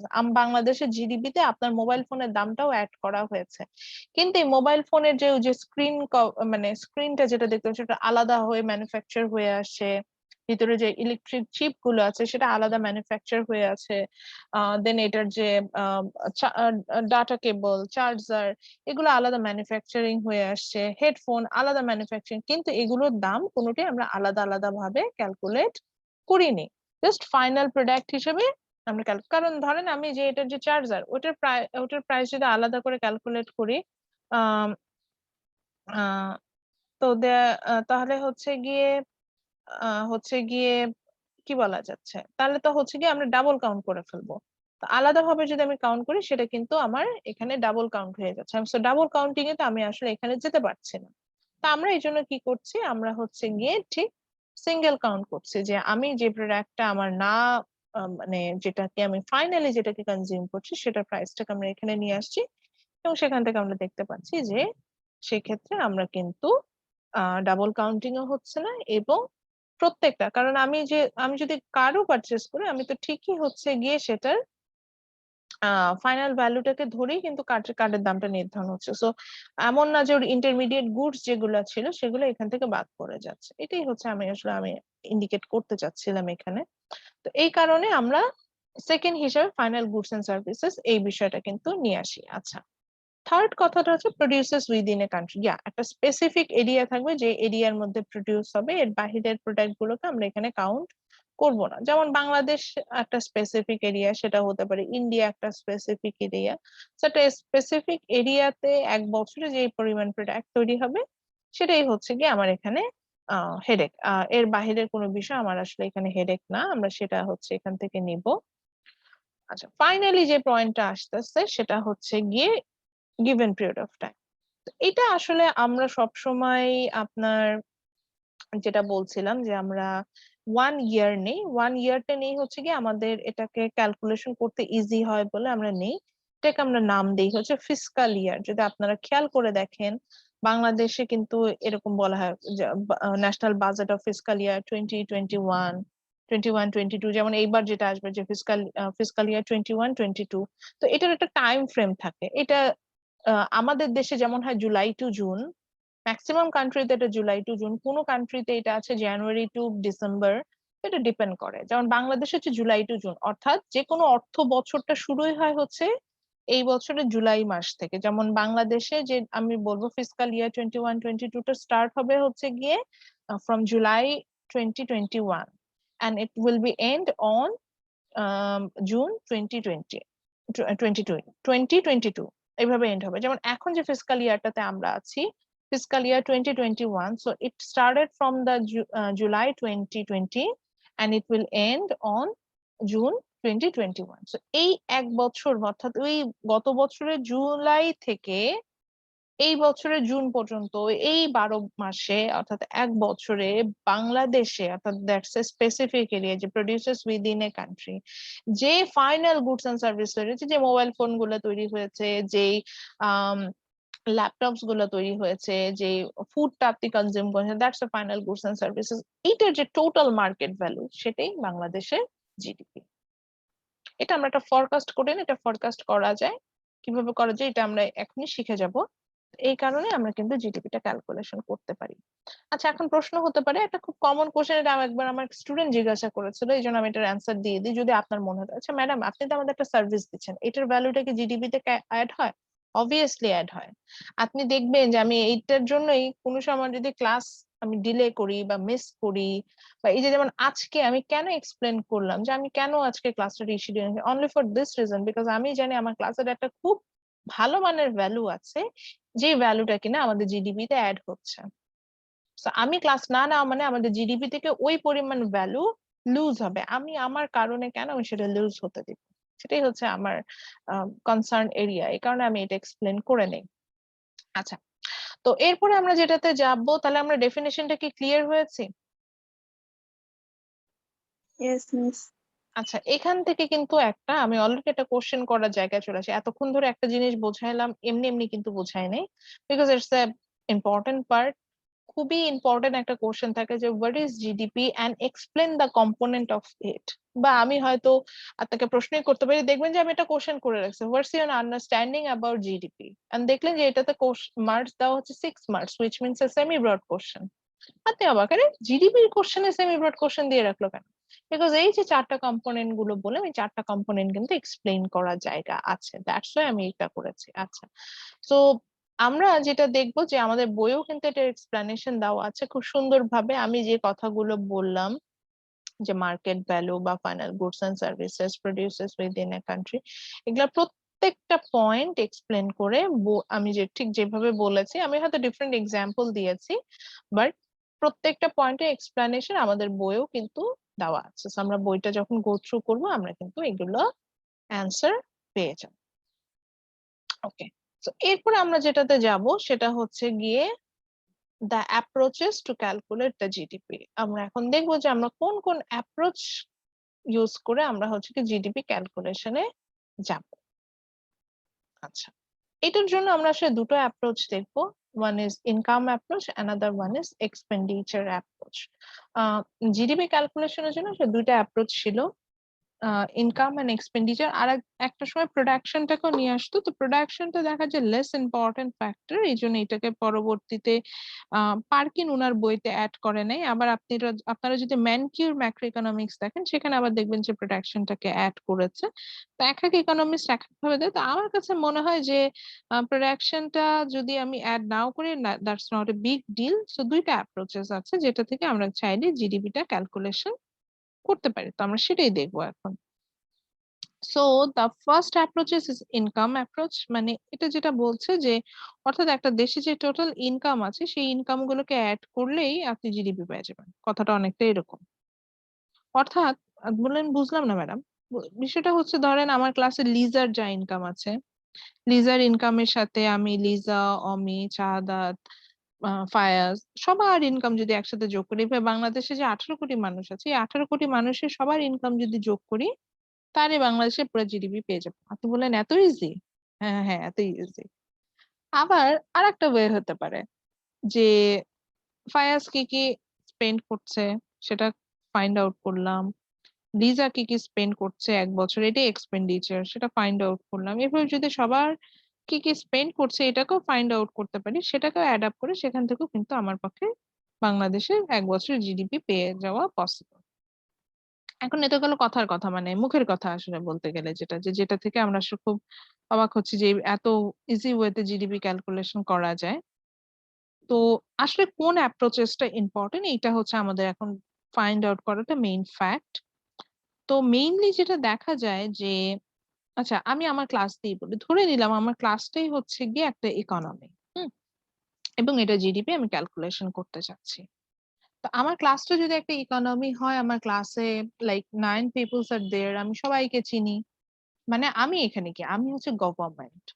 তা আমি কিন্তু জানি কে কিরকম, গভর্নমেন্ট কিন্তু সবই জানে, যাই বলেন। আমি মনিটরিং করছি এতদিন ধরে, আমি জানবো না? আমি তো সবই জানি, কে কেমন, কে এখন লিখছে কে লিখছে না সেটাও আমি বলে দিতে পারবো। সো আচ্ছা ঠিক আছে। সো গভর্নমেন্টে কিন্তু সবই জানে যে কে টাকার বালিশ বানায় রাখছে, আবার কে হচ্ছে গিয়ে ব্ল্যাক মানি রাখছে। এটা গভর্নমেন্ট আসলে ইচ্ছা করে, অনেক সময় ইচ্ছা করে না, আসলে গভর্নমেন্টের অনেক সময় সদিচ্ছার অভাব থেকে অনেক ফ্যাক্টরস এখানে কাজ করে, তো এই কারণে কিন্তু গভর্নমেন্ট সবসময় হার্ড লাইনে যায় না। যেই পারপাসে আসলে আমি এই কথাগুলো বললাম সেটা হচ্ছে গিয়ে যে ধরে নিলাম যে আহ আমাদের এই ক্লাসরুমটাই একটা ইকোনমি।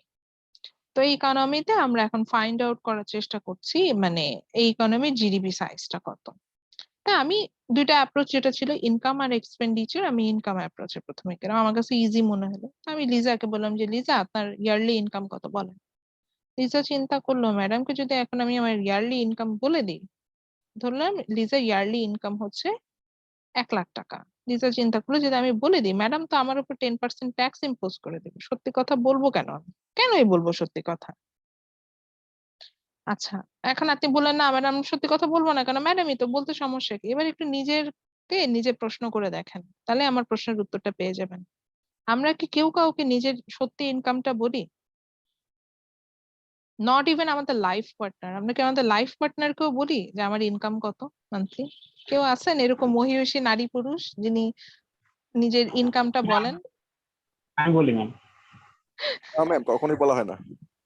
অসম্ভব, আমি একটা মেয়ে, না আমি ম্যাম, এটা আমার তো কথাই সম্ভবই না। বলতেছি, আমি আমার কথাই বলতেছি। আমার টোটাল অ্যাসেট মানে যতটুকুই থাকুক আমার বাবা মাও জানে না। মানে আমি আমার মার সাথে খুবই, my mom is like my friend, আমার মাকেই বলিনি আমার কত টাকা ইনকাম। আমার বিষয়টা হচ্ছে যার ভয়ঙ্কর। যা হ্যাঁ হ্যাঁ, বলেন বলেন দিহাম, শুনছি। support করছি, সব করছি। আচ্ছা, তো এই জন্য বলে দেন। আমার ব্যাপারটা আমি জানি না। আচ্ছা, আচ্ছা ঠিক আছে ধরলাম, মানে এটা কিন্তু এটা খুব রেয়ার কেস। এমনি একটু চিন্তা করে দেখেন, আমি যেটা বলেছি এটা কিন্তু সত্যি যে আমরা কিন্তু আসলে ইনকাম, অরিজিনাল ইনকামটা কারোর কাছে এটা আসলে। সত্যি। হ্যাঁ বলেন। আমি বলতে চাচ্ছিলাম যে ম্যাম, আমি হচ্ছে যার যেটা লাগে, যার হুম হুম যেটা হুম হুম দরকার সাপোর্ট আমি দিচ্ছি, বাট হুম। মানে আমার ইনকাম কত, আমার অ্যাসেট কি, সেটা আমি শেয়ার করি না। ও এই তো আমি তো এটা দিয়ে আসছিলাম। তো মানে যেটা হচ্ছে গিয়ে আমরা আসলে কি, যত যাই বলে আমাদের মনে অনেক প্রেম অনেক ভালোবাসা, তারপরেও দেখেন আমরা কিন্তু আমাদের লাইফ পার্টনারকেও কখনো আমাদের অরিজিনাল ইনকামটা বলি না। এটা হচ্ছে কমন প্র্যাকটিস। এটা মানে যে rational people think at the মার্জিনের মতো, যে আমরা সবাই একই মার্জিন লেভেলে চিন্তা করছি, কেউই অরিজিনাল ইনকামটা বলবো না। এটাই হচ্ছে খুব স্বাভাবিক ব্যাপার। সো লাইক আমিও কিন্তু কখনো বলি না। আমি যেমন আমার একটা বিষয় আছে, আমি একটু চেষ্টা করি ট্যাক্সটা দিতে, চেষ্টা করি প্রপার ট্যাক্স দেই। ট্যাক্স যেটা হচ্ছে কি, যেভাবে হচ্ছে কি ট্যাক্স দিলে আমার দেওয়া হবে সেভাবে দিয়েও রাখি। ইভেন আমি একই সাথে জাকাতও দেওয়ার চেষ্টা করছি। জাকাত যখন ক্যালকুলেশন করি তখন আমি দেখলাম যে আমি কিন্তু আমার টোটাল অ্যাসেটটা ক্যালকুলেশন করছি, যে কোথায় কতটুকু অ্যাসেট আছে আমার। অথচ আমি হিসেব করে দেখলাম যে এটা কিন্তু কখনোই আমি আমার মার সাথে বা আমি আমার কোনো প্রিয় মানুষ কারোর সাথে শেয়ার করি না, যে আমার টোটাল অ্যাসেটের পরিমাণ এতটুকু।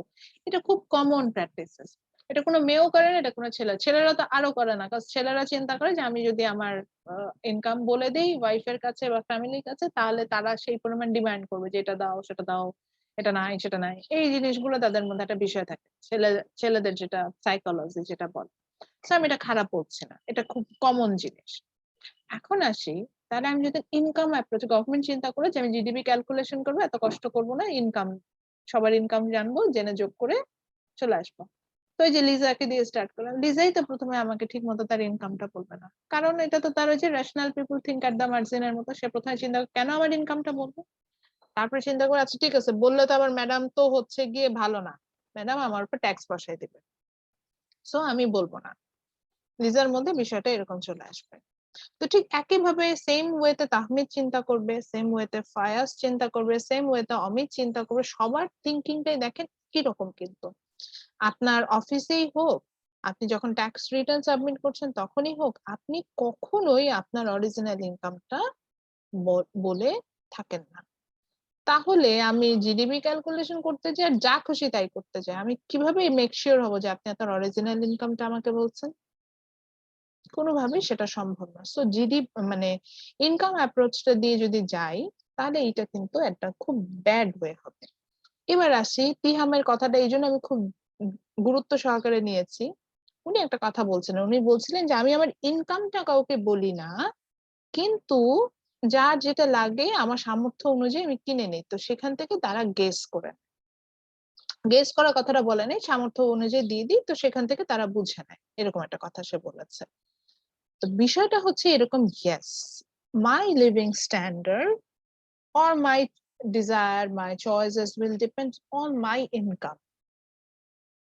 আপনি দেখবেন যে ঠিক তখনই এটা আমাদের, যেহেতু আমরা ডিমান্ড করে সেটা আমাদের বোঝা আরো সোজা। তারপর আমি একটু ক্লিয়ার করে বলি, সাপোজ আপনারা দেখবেন যে আপনার যে কিপটা বন্ধু, ধরে নিলাম যে আমাদের কিছু অনেক সময় পরিচিত কেউ থাকে, দেখবেন যে অনেক মিতব্যয়ী, হয়তো সে আননেসেসারি স্পেন্ড করে না। কিন্তু সে যদি হাই ক্লাস বিলং করে, আপনি দেখবেন যে তার পোশাকটা কিন্তু ঠিক সেরকমই হবে যেটা থেকে আপনি বুঝতে পারবেন যে সে আসলে ওই ক্লাসটা বিলং করছে। ওর আপনি যদি হচ্ছে গিয়ে আপনার আহ আহ, আপনি দেখলেন যে সে ঠিক কিন্তু সেই ধরনের ফুডই কনজিউম করে যেটা তার ওই ক্লাসটাকার, তার হ্যাবিটটাই ওরকম থাকবে, তার ইনকাম স্ট্রাকচারটাই ওরকম। সো আমি এই যে বললাম যে লিজাকে বললাম যে লিজা আপনি আপনার ইনকামটা, মান্থলি ইনকামটা বলেন, উনি বললো না 1 লাখ টাকা। কিন্তু আমি কিন্তু ঠিকই দেখতে পাবো যে লিজা, ঠিক আমরা আমাদের কিন্তু বিষয়টা এরকম যে আমরা আয় বুঝে কিন্তু ব্যয় করি। তো আমি দেখলাম লিজা ইউনিভার্সিটিতে আসে হচ্ছে উবারে করে, তার মানে সে উবার এফোর্ড করতে পারে। উবার এফোর্ড না করতে পারলে জীবনে উবার করে, ধার করে কি কেউ উবারে করে আসবে কোনোদিনও? সো তার মানে সে উবার এফোর্ড করতে পারে। তো লিজা আমাকে বলেছে তার মান্থলি ইনকাম 10,000। সো 10,000 টাকা যার ইনকাম, সে কিন্তু রেগুলার বেসিসে উবার করে ইউনিভার্সিটি আসবে না, এটা একটা কমন সেন্স। তারপরে আমি দেখলাম যে লিজা যে ড্রেসটা পরে আসছে সেটা ইয়েলো থেকে কিনা। যে মানুষ ইয়েলো থেকে ড্রেস কিনছে সেও নিশ্চয়ই মানে মান্থলি 10,000 টাকা ইনকাম করেন। তো ঠিক একইভাবে আমি যদি একটু ঘুরায় আসি, আমি আমি তখন চিন্তা করলাম, লিজা করলাম ঠিক আছে লিজা, আপনার মান্থলি ইনকাম বলতে হবে না, আপনি জাস্ট আমাকে এইটা বলেন যে আপনি মান্থে কি কি কনজাম্পশনে যান, কতটুকু চাল কিনেন, মানে লাইক গ্রোসারির জন্য কতটুকু স্পেন্ড করছেন, বা আপনার ফ্যামিলির পারপাসে কতটুকু স্পেন্ড করছেন, এডুকেশন হেলথ কেয়ার এখানে স্পেন্ডিংটা কেমন একটু বলেন শুনি। তারপরে হয়তো জিজ্ঞাসা করলাম যে আপনি কি কোনো ভ্যাকেশনে যান কিনা, রেস্টুরেন্টে যাচ্ছেন কিনা, এগুলো বলুন। তো এইসব আমি কাউন্ট করে আমি দেখলাম মান্থলি লিজার এক্সপেন্ডিচার হচ্ছে 90,000 টাকা। তখন আমি কি বুঝবো যে তার এই 90,000 টাকা উনি এফোর্ড করতে পারছে, মানে ওনার ইনকামটা এতটুকু পর্যন্ত।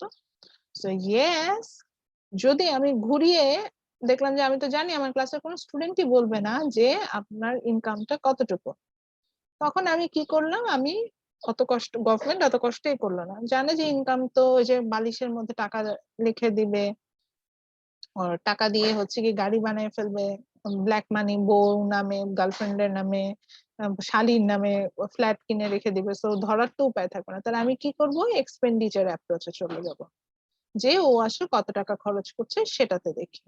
সো যখনই আমি একটা মানুষের এক্সপেন্ডিচার দেখতে যাব, এইভাবে সবার এক্সপেন্ডিচার যখন কাউন্ট করতে থাকবো, সেখান থেকে আসলে আমাদের পক্ষে possible to find out the total expenditure, মানে টোটাল জিডিপি। সো নর্মালি যে কোনো দেশের গভর্নমেন্ট এটাই করে, দেখে যে ওই দেশের যে জনগণ আছে তাদের টোটাল ডিমান্ডটা কতটুকু, অর্থাৎ মানে মেইনলি তারা কতটুকু স্পেন্ড করছে মার্কেটে, ঠিক তারা যতটুকু স্পেন্ড করে জিডিপি সাইজটাও ঠিক ততটুকুই হয়। এভাবে আমরা এটা ধরে নিই। আপনি বললেন এইভাবেই করে, হ্যাঁ ম্যাক্সিমাম কেসে এইভাবেই আসে। ইভেন বাংলাদেশে এই একই প্রসেসেই হচ্ছে ক্যালকুলেশন করা হয়। বলে না যে বাংলাদেশ খাদ্যে স্বয়ংসম্পূর্ণ, বাংলাদেশের ক্রয় ক্ষমতা বৃদ্ধি পেয়েছে, যে বাংলাদেশের দেখবেন যে ফাইন্যান্স মিনিস্টারদের এগুলো খুব কমন কথাবার্তা, এগুলাই হচ্ছে যে অ্যাপ্রোচেস গুলো যে যে ওয়েতে ফাইন্ড আউট করে, সেটার হচ্ছে কমন জিনিস। হ্যাঁ, ক্রয় ক্ষমতা বৃদ্ধি পেয়েছে মানে কি, আমি আমার যে ইয়ার ছিল আমি সেটা অ্যাবিলিটি পারচেস করার মতো অ্যাবিলিটি রাখছি, এই জন্য তো আমার ক্রয় ক্ষমতা বৃদ্ধি পেয়েছে। তো এই জিনিসগুলো কিন্তু এখান থেকে ফাইন্ড আউট হয়ে আসে। আচ্ছা, এখন পর্যন্ত কোনো কোশ্চেন আছে? মানে আচ্ছা, তো তাহলে এখন আমরা এটাকে একটা গ্রাফের মাধ্যমে দেখব যে কিভাবে হচ্ছে গিয়ে ইনকাম অ্যাপ্রোচের মাধ্যমে বা মানে ওয়াই দ্য জিডিপি। এখন আপনার একটা প্রশ্ন থাকে যে টোটাল ইনকামের সমানই আমার জিডিপি হবে বা টোটাল এক্সপেন্ডিচারের সমানই হবে, এটা একটু মেনে নিতে ম্যাডাম কষ্ট হচ্ছে। তো এই মেনে নিতে কষ্ট হওয়ার জায়গা থেকে আমরা একটু দেখি যে আসলেই টোটাল এক্সপেন্ডিচার বা টোটাল জিডিপিটা মানে এটা সমান কিনা আমাদের জিডিপিটা।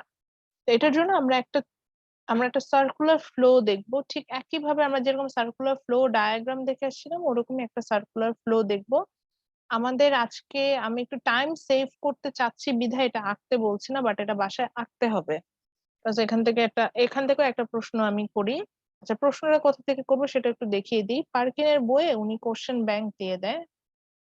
আমার যদি আমি কষ্ট না করতে চাই তাহলে এটা আমার জন্য সবচেয়ে ইজি ওয়ে, যে রিভিউ কুইজ বলে প্রত্যেকটা সেকশন থেকে একটা করে কোশ্চেন দেওয়া থাকে। তো পার্কিনের বইটা যখন আমরা পড়বো তখন অবশ্যই রিভিউ কুইজ এই জায়গাটা দেখবো, ওখানে যে কোশ্চেন গুলো আছে সেগুলো অবভিয়াসলি সলভ করে থাকবো। তাহলে আপনারা হচ্ছেন গিয়ে কিন্তু অ্যান্সার গুলো পেয়ে যাবেন। যেমন what's the distinguish between gross and net, এটা হচ্ছে গিয়ে আমি এটা বলবো না, এটা যখন হচ্ছে কম্পোনেন্ট গুলো পড়তে যাবেন তখনই দেখবেন ওখানে এটা অ্যান্সারটা দেওয়া আছে, তো এখান থেকে এটা ফাইন্ড আউট করে নেবেন। ওটাই বলছিলাম যে এগুলা those are not tough thing, এগুলা সবই আছে দেওয়া। ওকে, তো এরপরে আসি হচ্ছে গিয়ে আমরা এখন এই ছবিটা তাহলে একটু রিকোয়েস্ট করে রাখবো, এটা বাসায় এঁকে নিব। আঁকলে হচ্ছে গিয়ে আমাদের ক্ষতি হবে না, উল্টো আমরা শিখবো বিষয়গুলো। এই জন্যই বলছি যে বাসায় আমরা যাতে এগুলো আঁকি, এঁকে ওখান থেকে হচ্ছে গিয়ে আমরা এগুলা পাবো। ওকে, সো আসি তাহলে আমরা যেটা ছিলাম যে আমি বলতে চাচ্ছিলাম যে আমাদের জিডিপিটা হচ্ছে গিয়ে টোটাল ইনকাম মানে বা টোটাল এক্সপেন্ডিচারের সমান। তো এখানে আমরা একটা সার্কুলার ফ্লো, আগে যে সার্কুলার ফ্লোটা দেখেছিলাম অলমোস্ট সেম সার্কুলার ফ্লোটাই দেখতে পাচ্ছি। সো সেম থিং এগেন, দেয়ার আর টু ডিসিশন মেকিং ইউনিট, মনে আছে কিনা দুটা ডিসিশন মেকিং ইউনিট থাকে। এখানে আমরা দুটা ডিসিশন মেকিং ইউনিট দেখতে পাচ্ছি, one is house hold another one is farm. যে ব্লু যে রেক্ট্রায়াঙ্গেল যে বক্সেস গুলো দেখতে পাচ্ছি সেখানে আমাদের এই দুজন ডিসিশন মেকিং ইউনিটকে দেখাচ্ছে। দেন There are two types of market. It's represented by this gray circle, that is the market for goods and services and the market for factors of production. Then there are some flow. So আমরা flow গুলাই দেখি. This red flow actually the expenditure purpose, and this blue line, those indicates the income purpose. So আচ্ছা, এখানে আরো দুটো component add হয়েছে। একটা component আমরা দেখতে পাচ্ছি গভর্নমেন্ট তো বুঝতেই পারছি, and another component is the rest of the world, মানে যে ইকোনমিটা ধরছে, সাপোজ বাংলাদেশ, তো বাংলাদেশ ছাড়া ওয়ার্ল্ড এর আর যত কান্ট্রি আছে, ইকোনমি আছে, সেটাকে আমরা হচ্ছে গিয়ে এই রেস্ট অফ দ্য ওয়ার্ল্ড পার্টে নিয়ে আসবো। এটাই হচ্ছে আমাদের এখানে headache. Okay, so let's start. এখানে আমরা কতগুলো ইন্ডিকেটর দেখছি, সি, আই, জি। তো এগুলো কি, এগুলো একটু জানি। প্রথমে আসি হচ্ছে C. C means consumption. So আমি আমার হাউস হোল্ড পারপাসে যে টাকাটা স্পেন্ড করবো, that's call consumption. Again I mention, আমি আমার হাউস হোল্ডের জন্য যে টাকাটা স্পেন্ড করব সেটা হচ্ছে আমার কনজাম্পশন। আমি এটাকে কনজাম্পশন হিসেবে নিয়ে আসবো। যেমন আমি গ্রোসারি করলাম, এটাও এখানে অ্যাড হবে। আমি টিউশন ফি দিলাম, এটাও আমার অ্যাড হবে। আমি রেন্ট দিলাম, হাউস রেন্ট, সেটাও আমার এখানে অ্যাড হবে। বা আমি একটা হোম লোন নিলাম, আমার এটাও কিন্তু এখানে অ্যাড হবে। সো হুইচ মিনস আমি যে পারপাসে স্পেন্ড করি না কেন, আমার স্পেন্ডিং থাকলে সে স্পেন্ডিং গুলো হচ্ছে গিয়ে এখানে অ্যাড হবে। সি তে আমরা এটাই পাবো, হাউস হোল্ড যে এক্সপেন্ডিচার যেটা সেটা হচ্ছে গিয়ে আমার এই সি তে আসে। তো এটাকে আমরা কনজাম্পশন বলছি। কনজাম্পশন থেকে আমরা সি, ইনিশিয়াল থেকে সিটা নিয়ে আসলাম। আচ্ছা, এরপরে আসে হচ্ছে গিয়ে আই। আই মিনস খুব ইজি, ইনভেস্টমেন্ট। অর্থাৎ আমি নতুন কোনো ভেঞ্চারে গেলাম, বা আমি হচ্ছে গিয়ে আপনার হচ্ছে কি বলা যায় যে আমার একটা ইনভেস্টমেন্ট ছিলই, মানে আমার একটা বিজনেস ছিলই, সেটাতে আমি নতুন করে আবারও ইনভেস্ট করছি। যেই ওয়েতেই যায় না কেন, এগুলোকে আমরা হচ্ছে গিয়ে আপনার বলবো ইনভেস্টমেন্ট। দেন জি, জিটা ক্যাপিটাল জি, যেটা হচ্ছে গিয়ে গভর্নমেন্ট এক্সপেন্ডিচার বোঝাচ্ছে। গভর্নমেন্ট সার্ভাইভ করতে গেলেও তাকে কিন্তু কিছু স্পেন্ড করতে হয়। আপনি বললেন কিভাবে?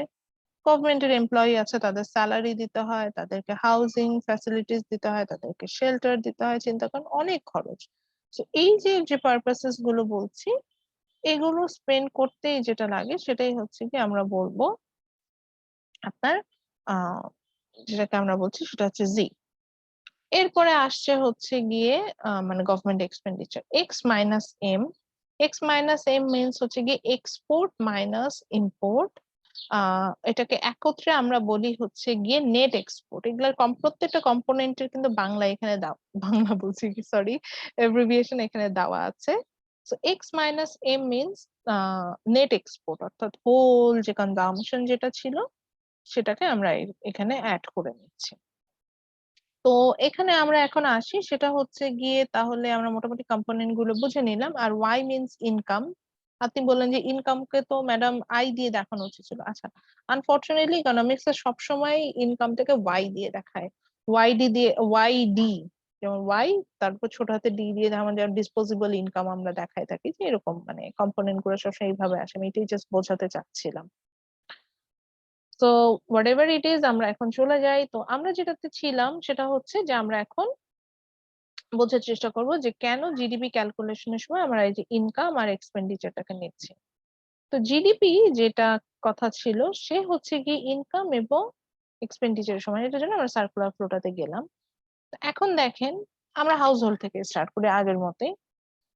হাউস হোল্ডের আমাদের কাজ কি? আমরা সার্ভাইভ করতে চাচ্ছি। সার্ভাইভ করার জন্য আমার কি গুডস এন্ড সার্ভিসেস পারচেস করতে হবে। গুডস এন্ড সার্ভিসেস পারচেস করার জন্য আমি মার্কেটে যাব, মার্কেট থেকে গুডস এন্ড সার্ভিসেস কিনবো। তাহলে কি আমি কনজিউম করবো, গুড মার্কেটে যাব, সেখান থেকে আমি সেটা কিনবো। এই সিটা, অর্থাৎ আমার যা সেভিংস ছিল সব আমি গুড মার্কেটে সেভ করে ফেললাম, মানে সরি, স্পেন্ড করে ফেললাম, my mistake. Same thing for government survive করতে চায়, তাহলে গভর্নমেন্ট কি করবে? গভর্নমেন্ট ওই যে স্যালারি দিতে হবে, মানে গুডস এন্ড সার্ভিসেস পারচেস করতে হবে, নতুন নতুন ইনভেস্টমেন্টে যেতে হবে, পদ্মা সেতু বানাবে, মেট্রো রেল বানাবে। মেট্রো রেল বানাইতে হলেও দেখেন স্যালারি দিতে হবে, পদ্মা সেতু বানাইতে হলেও স্যালারি দিতে, র ম্যাটেরিয়ালস কিনতে হবে।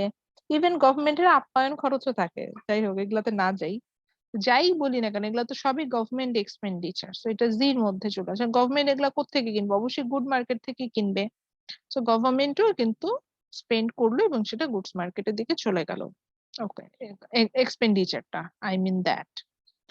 এখন দেখা গেল বাংলাদেশে অনেক সুন্দর হচ্ছে গিয়ে, আচ্ছা একটা এটা ভাইরাল ফ্রুট নিয়ে কথা বলি, বাঙ্গি তৈরি হয়। হ্যাঁ, এখন এই বাঙ্গি বাঙালিরা খেতে পছন্দ করে না, কিন্তু ইন্ডিয়ানরা খেতে পছন্দ করে। তাহলে কি করবে? ওরা বাংলাদেশে বাঙ্গি ইম্পোর্ট করে নেবে না? আর ধরেন আমরা ওয়াটারমেলন খুব পছন্দ করি, আমরা ইন্ডিয়া থেকে ওয়াটারমেলন হচ্ছে ইম্পোর্ট করে আনছি। তো ইন্ডিয়া বাংলাদেশ থেকে হচ্ছে বাঙ্গি এক্সপোর্ট করলো, মানে আমরা ইন্ডিয়াতে বাঙ্গি এক্সপোর্ট করলাম, আর ইন্ডিয়া থেকে আমরা হচ্ছে কি ওয়াটারমেলন ইম্পোর্ট করে নিয়ে আসলাম। অর্থাৎ সব গুডস এন্ড সার্ভিসেস একটা ইকোনমিতে তৈরি হবে এমন কোনো বিষয় নাই। তো অন্যান্য দেশের ইকোনমির সাথে কিন্তু আমাদের একটা ইন্টারকানেকশন দরকার হতে পারে। আইদার আমরা ওদের প্রোডাক্টটা পারচেস করি, যেটাকে আমরা বলছি হচ্ছে গিয়ে import. when I'm purchasing from the rest of the world, that's called import মানে বাইরে থেকে নিয়ে আসা। and export means when I'm selling my domestic product to the others economy, that's called export. so export করে আর import করি, কনজাম্পশনই তো সেটাও কি গুডস মার্কেটেই তো হচ্ছে, এটা তো আর অন্য কোথাও যাচ্ছে না, র ম্যাটেরিয়ালস এ তো আর যাচ্ছে না, মানে ফ্যাক্টরিজ অফ প্রোডাকশন এ তো যাচ্ছে না। সো এক্সপোর্ট ইম্পোর্টটাও আমার গুডস মার্কেটের দিকে আসলো। এখন দেখি যে তিনটা কম্পোনেন্টই, কনজাম্পশন, এটা এই গুডস মার্কেটে সাপ্লাই কে দিচ্ছে? ফার্মস। সো আমার কনজাম্পশনটা ফার্ম থেকে গুডস মার্কেট হয়ে কার কাছে চলে গেল? টাকাটা ফার্মের কাছে। ঠিক একইভাবে গভর্নমেন্ট, সে যে এক্সপেন্ডিচার করলো সে টাকাটা স্পেন্ড করলো গুডস মার্কেটে, কে এখানে সেল করলো? Obviously firm. সো এটা গুডস মার্কেট হয়ে ফার্মস এর কাছে চলে গেল। ঠিক একইভাবে রেস্ট অফ দ্য ওয়ার্ল্ড, যে এক্সপোর্ট ইম্পোর্ট যাই করি না কেন, এটাও তো থ্রু কি হলো? Goods market, then it goes to the firm. So again the red line. তো তিনটেই কিন্তু ফার্মের কাছে চলে আসলো। এবার সেই ফার্ম ইটসেলফ, ফার্ম কি করছে? ফার্মের নতুন করে ইনভেস্টমেন্ট করা দরকার আছে। ইনভেস্টমেন্টের জন্য কি র ম্যাটেরিয়ালস বা আদার্স কিনতে হচ্ছে। যেমন ধরেন নতুন করে ম্যাঙ্গো জুস তৈরি করে, তাহলে ম্যাঙ্গো কিনে আনবে, কোত্থেকে কিনে আনবে? গুডস মার্কেট থেকে তো কিনে আনবে। তো নতুন করে রি ইনভেস্টমেন্ট যদি করতে হয়, সেটাও গুডস মার্কেটে যাচ্ছে। আবার চিন্তা করেন, ওই যে ম্যাঙ্গো গুলো কিনে আনলাম, আমি ম্যাঙ্গো জুস বানাবো, সেই ম্যাঙ্গোটা আবার কিন্তু অন্য কোনো প্রডিউসারই সেল করছে, মানে ফার্মই সেল করছে, তাহলে তার কাছেই আবার এই ইনভেস্টমেন্টের টাকাটা চলে যাচ্ছে। So investment in some cases for রি ইনভেস্টমেন্ট, সেটা হচ্ছে গুডস মার্কেটের দিকে যায়। আদারওয়াইজ যে ইনভেস্টমেন্টটা আমরা করি, সেই ইনভেস্টমেন্টের বেনিফিটটা ফার্মের কাছে একটা সময় চলে আসে। সো দেখেন, এই যে চারটা কম্পোনেন্ট বললাম, CIG and NX, which means net export, এই চারটা ছাড়া কি আর কোন এক্সপেন্ডিচারের কম্পোনেন্ট পাচ্ছেন? ওভারঅল ইকোনমিতে একটু চিন্তা করেন তো। সরকার খরচ করছে, আমি আপনি খরচ করছি, রেস্ট অফ দ্য ওয়ার্ল্ড খরচ করছে, আর ইনভেস্টমেন্ট করছি। এছাড়া কি আর কোনো খরচ আছে? খরচের কথা চিন্তা করেন, আছে? দেখেন নাই। তাহলে যদি আমি আমার দেশে গুডস মার্কেটটাকে মনিটরিং করি, এবং এই যে চারটা খরচের কথা বললাম, আমি আপনি কি খরচ করছি, গভর্নমেন্ট কি খরচ করছে, হোল ওয়ার্ল্ড এর সাথে কি খরচ হলো আমাদের, এবং ইনভেস্টমেন্টে গেলাম কিনা, এই চারটা কম্পোনেন্ট যোগ করলে কি আমার জিডিপি পেয়ে যাওয়া সম্ভব না? এটাই তো ইকোনমিক অ্যাক্টিভিটিস পুরো দেশের, এটাই তো আমার টোটাল গুডস এন্ড সার্ভিসের ডিমান্ড। বুঝতে পারছেন বিষয়টা? মানে না বুঝলে আমি আবার রিপিট করবো, না বুঝলে আমি আবার রিপিট করবো। আচ্ছা, গুডস মার্কেটে গিয়ে এখানেই তোমার গুডস এন্ড সার্ভিসেস আছে, তাই না? তো দেখেন, এই যে হাউস হোল্ড থেকে যখন আমি কনজাম্পশন দিলাম, মানে আমি কেনাকাটা করলাম, গভর্নমেন্ট থেকে যখন আমি গভর্নমেন্ট এক্সপেন্ডিচার পারপাসে স্পেন্ড করলাম, আমি রেস্ট অফ দ্য ওয়ার্ল্ড থেকে যখন এক্সপোর্ট ইম্পোর্টে গেলাম, আমি অ্যাজ এ ইনভেস্টর যখন হচ্ছে গিয়ে ইনভেস্ট করলাম, যাই করি না কেন সবকিছু তো আমার গুডস মার্কেটের দিকেই যাচ্ছে, সবগুলোই কিন্তু আমার গুডস মার্কেটের দিকেই আসছে। এই গুডস মার্কেটটাই কি, যে আমার টোটাল যে প্রোডাক্টের ডিমান্ড এন্ড যে সাপ্লাই যেটা ছিল সবকিছু, তাহলে টোটাল প্রোডাক্টের ডিমান্ড এন্ড সাপ্লাই যদি এখানেই ডিপেন্ড করে, তাহলে এটাই তো আমার মার্কেটের ওভারঅল যে ডিমান্ড, যেটা এক্সপেন্ডিচার দিয়ে আমি যদি চিন্তা করি সেটাই। তার মানে কি এখানেই আমার পুরো জিডিপিটা আছে, মানে পুরো টাকা, মানে পুরো গুডস এন্ড সার্ভিসের যে এক্সচেঞ্জ গুলো হচ্ছে সেটা এখানে আছে। আচ্ছা এখন একটু অন্য ওয়েতে চিন্তা করি, এই যে যা গুডস এন্ড সার্ভিসেস আমি পেলাম সবগুলো তো আলটিমেট ডেস্টিনেশন কোথায় গেল? ফার্মের কাছে চলে গেল। আলটিমেট ডেস্টিনেশন ফার্ম, যে ফার্ম ইনভেস্টমেন্টও ফার্মের কাছে গেল, আমি অ্যাজ এ কনজিউমার যে টাকা স্পেন্ড করলাম সেটাও আপনার হচ্ছে গিয়ে ফার্মের কাছে গেল, গভর্নমেন্ট যে টাকাটা গুডস এন্ড সার্ভিস মার্কেটে স্পেন্ড করলো সেটাও ফার্মের কাছে গেল, সব টাকা ফার্ম নিয়ে বসে আছে। এখন ফার্ম চিন্তা করলে আমাকে তো আবার রিপ্রোডাকশনে যেতে হবে, নতুন করে প্রোডাকশনে যেতে হবে, আমি কি করব? এরকম কেউ ফ্যাক্টর মার্কেটে চলে যাবে না টাকা পয়সা নিয়ে, যে কি ফ্যাক্টরস অফ প্রোডাকশন কিনে নিয়ে আসবে না, যে কারণ ওর কাছে তো ফ্যাক্টরস অফ প্রোডাকশন নাই। ফ্যাক্টরস অফ প্রোডাকশন কি কিনবে? Land, labour, capital. এই ল্যান্ড, লেবার, ক্যাপিটাল কার কাছে আছে স্যার? হাউস হোল্ডের কাছে না? জি ম্যাম। তাহলে ফার্ম যে টাকাটা আর্ন করলো, এত কষ্ট করে ফার্ম যে টাকাটা আর্ন করলো সেটা সে পুরোটা স্পেন্ড করে ফেললো ফ্যাক্টরস মার্কেটে। এটা না আরেকটু ভালোভাবে বোঝানো যেত এখানে যদি ব্যাংকটাকে অ্যাড করা হয়। তো ব্যাংকটা অ্যাড হয় না বলে সেভিংসটা আসছে না, কিন্তু সেভিংসটা আসলে আমার জিডিপি কম্পোনেন্ট না, এই জন্যই আনে নাই। তো ওইটাকে মানে আপনারা হচ্ছেন এখানে ইগনোর করবেন। সো তাহলে ফার্ম যে টাকাটা আর্ন করলো সেটা সব টাকাই হচ্ছে গিয়ে সে ফ্যাক্টর মার্কেটে স্পেন্ড করে ফেললো। সেই টাকাটা নিয়েই সেই ফ্যাক্টর মার্কেটে আসলে এই ল্যান্ড, লেবার, ক্যাপিটাল গুলো সেল করছে কে? আমার হাউস হোল্ড। পুরো টাকাটা আর কার কাছে চলে গেল? হাউস হোল্ডের কাছে। হাতি বললেন ম্যাডাম এই টাকা নিয়ে হাউস হোল্ড কি করছে? আবার এই যে কনজাম্পশনের মতো করে খরচ করে ফেলছে। কনজাম্পশন করে যখন খরচ করছে সেই টাকাটাই আবার ফার্মের কাছে যাচ্ছে, সেই টাকাটাই আবার ফার্ম ফ্যাক্টরস মার্কেটে নিয়ে যাচ্ছে, সেই টাকাটাই আবার হাউস হোল্ডের কাছে যাচ্ছে, আবার হাউস হোল্ড কনজাম্পশনের মতো করে গুডস মার্কেটে দিচ্ছে, আবার সেই টাকাটা ফার্মের কাছে যাচ্ছে, ফার্ম আবার গুডস এন্ড সার্ভিসেস প্রডিউস করছে, এই জন্য ফ্যাক্টরস মার্কেটে যাচ্ছে, আবার ফ্যাক্টরস মার্কেট থেকে টাকা পয়সা স্পেন্ড করছে। এইভাবে এটা একটা সার্কুলার ফ্লো মতো চলতে থাকবে, এটাই আমাদের GDP. Acha. So that's why its name is circular flow of expenditure and income. So this is the overall economic activities of an economy. এবং আমি যদি এই ইকোনমিক অ্যাক্টিভিটিতে মনিটরিং করতে পারি এই ফ্যাক্টর মার্কেটে কি হচ্ছে আর গুডস মার্কেটে কি হচ্ছে, then we can find out our GDP in a very easy way. আমার দরকার পড়বে না যে লিজার মাসে কত টাকা ইনকাম করলো আর অমিত কত টাকা দিয়ে কার কিনলো, কিছুই দরকার হবে না। আমার শুধু জানতে হবে যে ওরা কি পরিমাণ goods and service monthly purchase করছে, এটুকু জানতে পারলে আমার জন্য হয়ে যাবে। So from this two easy way actually government calculate the GDP. আপনি বলেন বাংলাদেশও কি ম্যাডাম এভাবে? হ্যাঁ হ্যাঁ, বাংলাদেশও ঠিক একইভাবে হয়। বাংলাদেশে কতটুকু এগ্রি সেক্টর প্রোডাকশন হচ্ছে সেটা দেখে, মানে আমরা এগ্রি সেক্টরে কি পরিমাণ স্পেন্ড করছি, ম্যানুফ্যাকচারিং সেক্টরে কি পরিমাণ স্পেন্ড করছি, দেন দ্য থার্ড লেভেল যেটা আমরা goods and services service sector বলছি এটাতে কি পরিমাণ স্পেন্ড করছে, এটা থেকে ইন্ডিভিজুয়াল সেভিংস গুলো, ইন্ডিভিজুয়াল যে আমরা যে স্পেন্ডিং যেটা কনজাম্পশন যেটা সেটা নিয়ে আসছে, দেন নিয়ে আসে হচ্ছে গিয়ে ওভারঅল সেটার জন্য হচ্ছে গিয়ে আমাদের গভর্নমেন্টের যায়, দেন এক্সপোর্ট ইম্পোর্টটাকে ক্যালকুলেশন করে, এগুলো সব সাম আপ করে আমাদের জিডিপি সাইজটা পেয়ে যায়।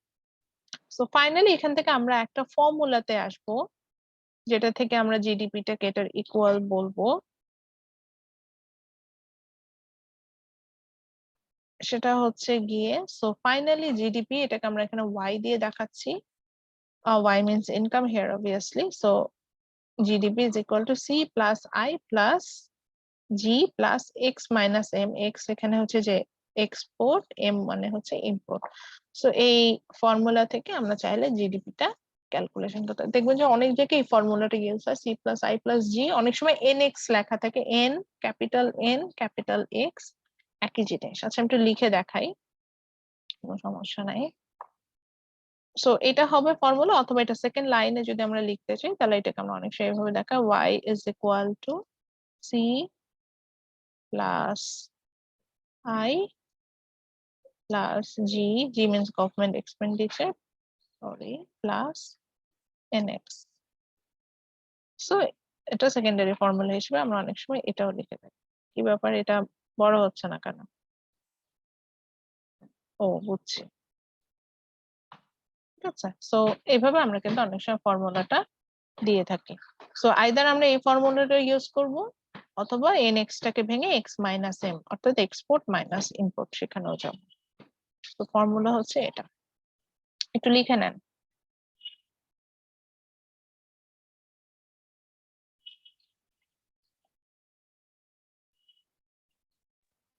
ম্যাম এক্স মাইনাস এম হচ্ছে export minus import. Export minus import, export. এখন প্রশ্ন হতে পারে ম্যাডাম এক্সপোর্ট মাইনাস ইম্পোর্ট কেন? এক্সপোর্টটাকে একটা ইকোনমির জন্য পজিটিভ ইন্ডিকেটর হিসেবে নেওয়া হয়, আর ইম্পোর্টটাকে নেগেটিভ ইন্ডিকেটর। এই যে সিম্বলও কিন্তু সেটাই দেওয়া, দেখেন এক্স মাইনাস এম। এক্সপোর্টটাকে পজিটিভ ইন্ডিকেটর, ইম্পোর্টটাকে নেগেটিভ ইন্ডিকেটর দেওয়া হয়। মানে এক্সপোর্টটা কি, যে আমি আমার নিজের প্রোডাক্ট বাইরে সেল করছে, মানে আমার আর্ন হচ্ছে।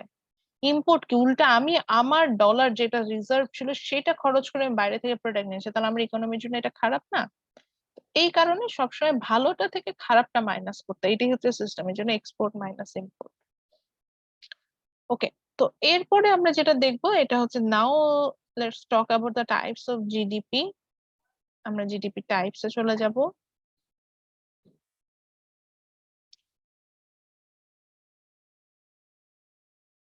এগুলা যা যা বলেছে এগুলা সবই এখানে আছে, স্লাইডটা যখন পাবেন এটা পেয়ে যাবেন। শুধু এই ছবিটা ফলো করবেন, এই ছবিটা একটু ভুল আমি নিয়ে নিয়েছিলাম, যে এখানে ABCD দিয়ে দেওয়া, তা আমি বুঝতে পারবো কিন্তু আপনাদের জন্য ডিফিকাল্ট হবে, তো আপনারা হচ্ছে বইয়ের ছবিটাই দেখবেন। তো এরপরে চলে যাই যে আসলে জিডিপি কে যদি আমরা ক্যালকুলেশনে যাই, সেখানে হচ্ছে গিয়ে আচ্ছা অ্যাটেন্ডেন্স আমি অটো অ্যাটেন্ডেন্স দিয়ে দিয়েছি, ডোন্ট ওয়ারি, যে অ্যাটেন্ডেন্স নেই ওয়ারিড, অ্যাটেন্ডেন্স অলরেডি আপনারা পেয়ে গেছেন, চিন্তিত হওয়ার কিছু নেই। তো এখানে এখন যেটা আমরা চলে যাচ্ছি সেটা হচ্ছে গিয়ে জিডিপির টাইপস। এটা দিয়ে শেষ করব, ক্যালকুলেশনটা আমি হয়তো আজকে করাবো না, নেক্সট ক্লাসে আমরা ক্যালকুলেশন করবো, কারণ এটার সাথে আমি একটা ব্রেকআউট রুম দিব, এই জন্য হচ্ছে গিয়ে ক্যালকুলেশনটাতে যাব না। সো জিডিপি দুইটা ধরনের পাবো, একটা হচ্ছে নমিনাল জিডিপি আর একটা হচ্ছে রিয়েল জিডিপি। ইকোনমিক্সে যদি কখনো নমিনাল টার্মটা দেখেন তাহলে জাস্ট মাথায় একটা পয়েন্ট সেট করে নেন, সেটা হচ্ছে কারেন্ট মার্কেট প্রাইস, এতটুকু মনে রাখবেন। ঠিক আছে, তাহলে নমিনাল জিডিপি কি হবে? নমিনাল জিডিপি হচ্ছে কি কারেন্ট মার্কেট প্রাইসে যে জিডিপিটা পাবো, that means the GDP which is calculated from the current market price without adjusting anything, that's called nominal GDP. যেমন আমরা একটা খুব কমন টার্ম আছে নমিনাল ওয়েজ, একই জিনিস, কারেন্ট মার্কেট ভ্যালুতে আমরা যে ওয়েজটা পাচ্ছি সেটাকে নমিনাল ওয়েজ বলি। যেমন লিজার ইনকাম বলছিলাম, মান্থলি ইনকাম 1 লাখ টাকা, ওইটা হচ্ছে নমিনাল ওয়েজ, যে মাস শেষে 1 লাখ টাকা পাচ্ছে, মার্কেট ভ্যালু ওয়েজ 1 লাখ টাকা আসছে, ওইটাই নমিনাল ওয়েজ বা নমিনাল ইনকাম, যেটাকে আমি বলছি। নমিনাল ওয়েজ তো স্যালারি যেটা দিচ্ছি সেটা, আর নমিনাল ইনকাম মানে হচ্ছে কি যে ইনকামটা সে করছে। রিয়েল কথাটা যখন আসবে তখনই বুঝবেন যে এখানে কোনো অ্যাডজাস্টমেন্ট আসবে। তো এখানে আসলে আমরা জিডিপি অ্যাডজাস্টমেন্টে যেটাকে নিয়ে আসি, that's call inflation. So when we adjusted inflation as a measurement of GDP, আমি ইনফ্লেশনটাকে অর্থাৎ মূল্যস্ফীতিটা, যেটা মূল্যস্ফীতি মানে হচ্ছে যে প্রাইস লেভেলে যে চেঞ্জেস হচ্ছে, মানে প্রাইস লেভেল বেড়ে যাচ্ছে বেসিক্যালি বাংলাদেশে যেটা হয়, এই অ্যাডজাস্টমেন্টটাকে আমরা বলে থাকি হচ্ছে কি real GDP. So when we adjusted, মানে we calculate the GDP with the adjustment of inflation, আবারও বলছি when we calculate the GDP, অর্থাৎ জিডিপিটা ক্যালকুলেশন ঠিকই করছি, কিন্তু এইটার সাথে ক্যালকুলেশন করার সময় এটার সাথে আমি হচ্ছে গিয়ে আপনার ইয়াটাকেও আনার চেষ্টা করছি, এটাকে কি বলে, আহ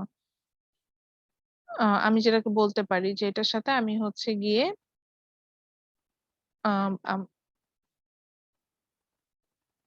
এটার সাথে হচ্ছে কি, আচ্ছা একজন জয়েন করেছেন তার নাম হচ্ছে স্টুডিও, আপনি কে স্যার?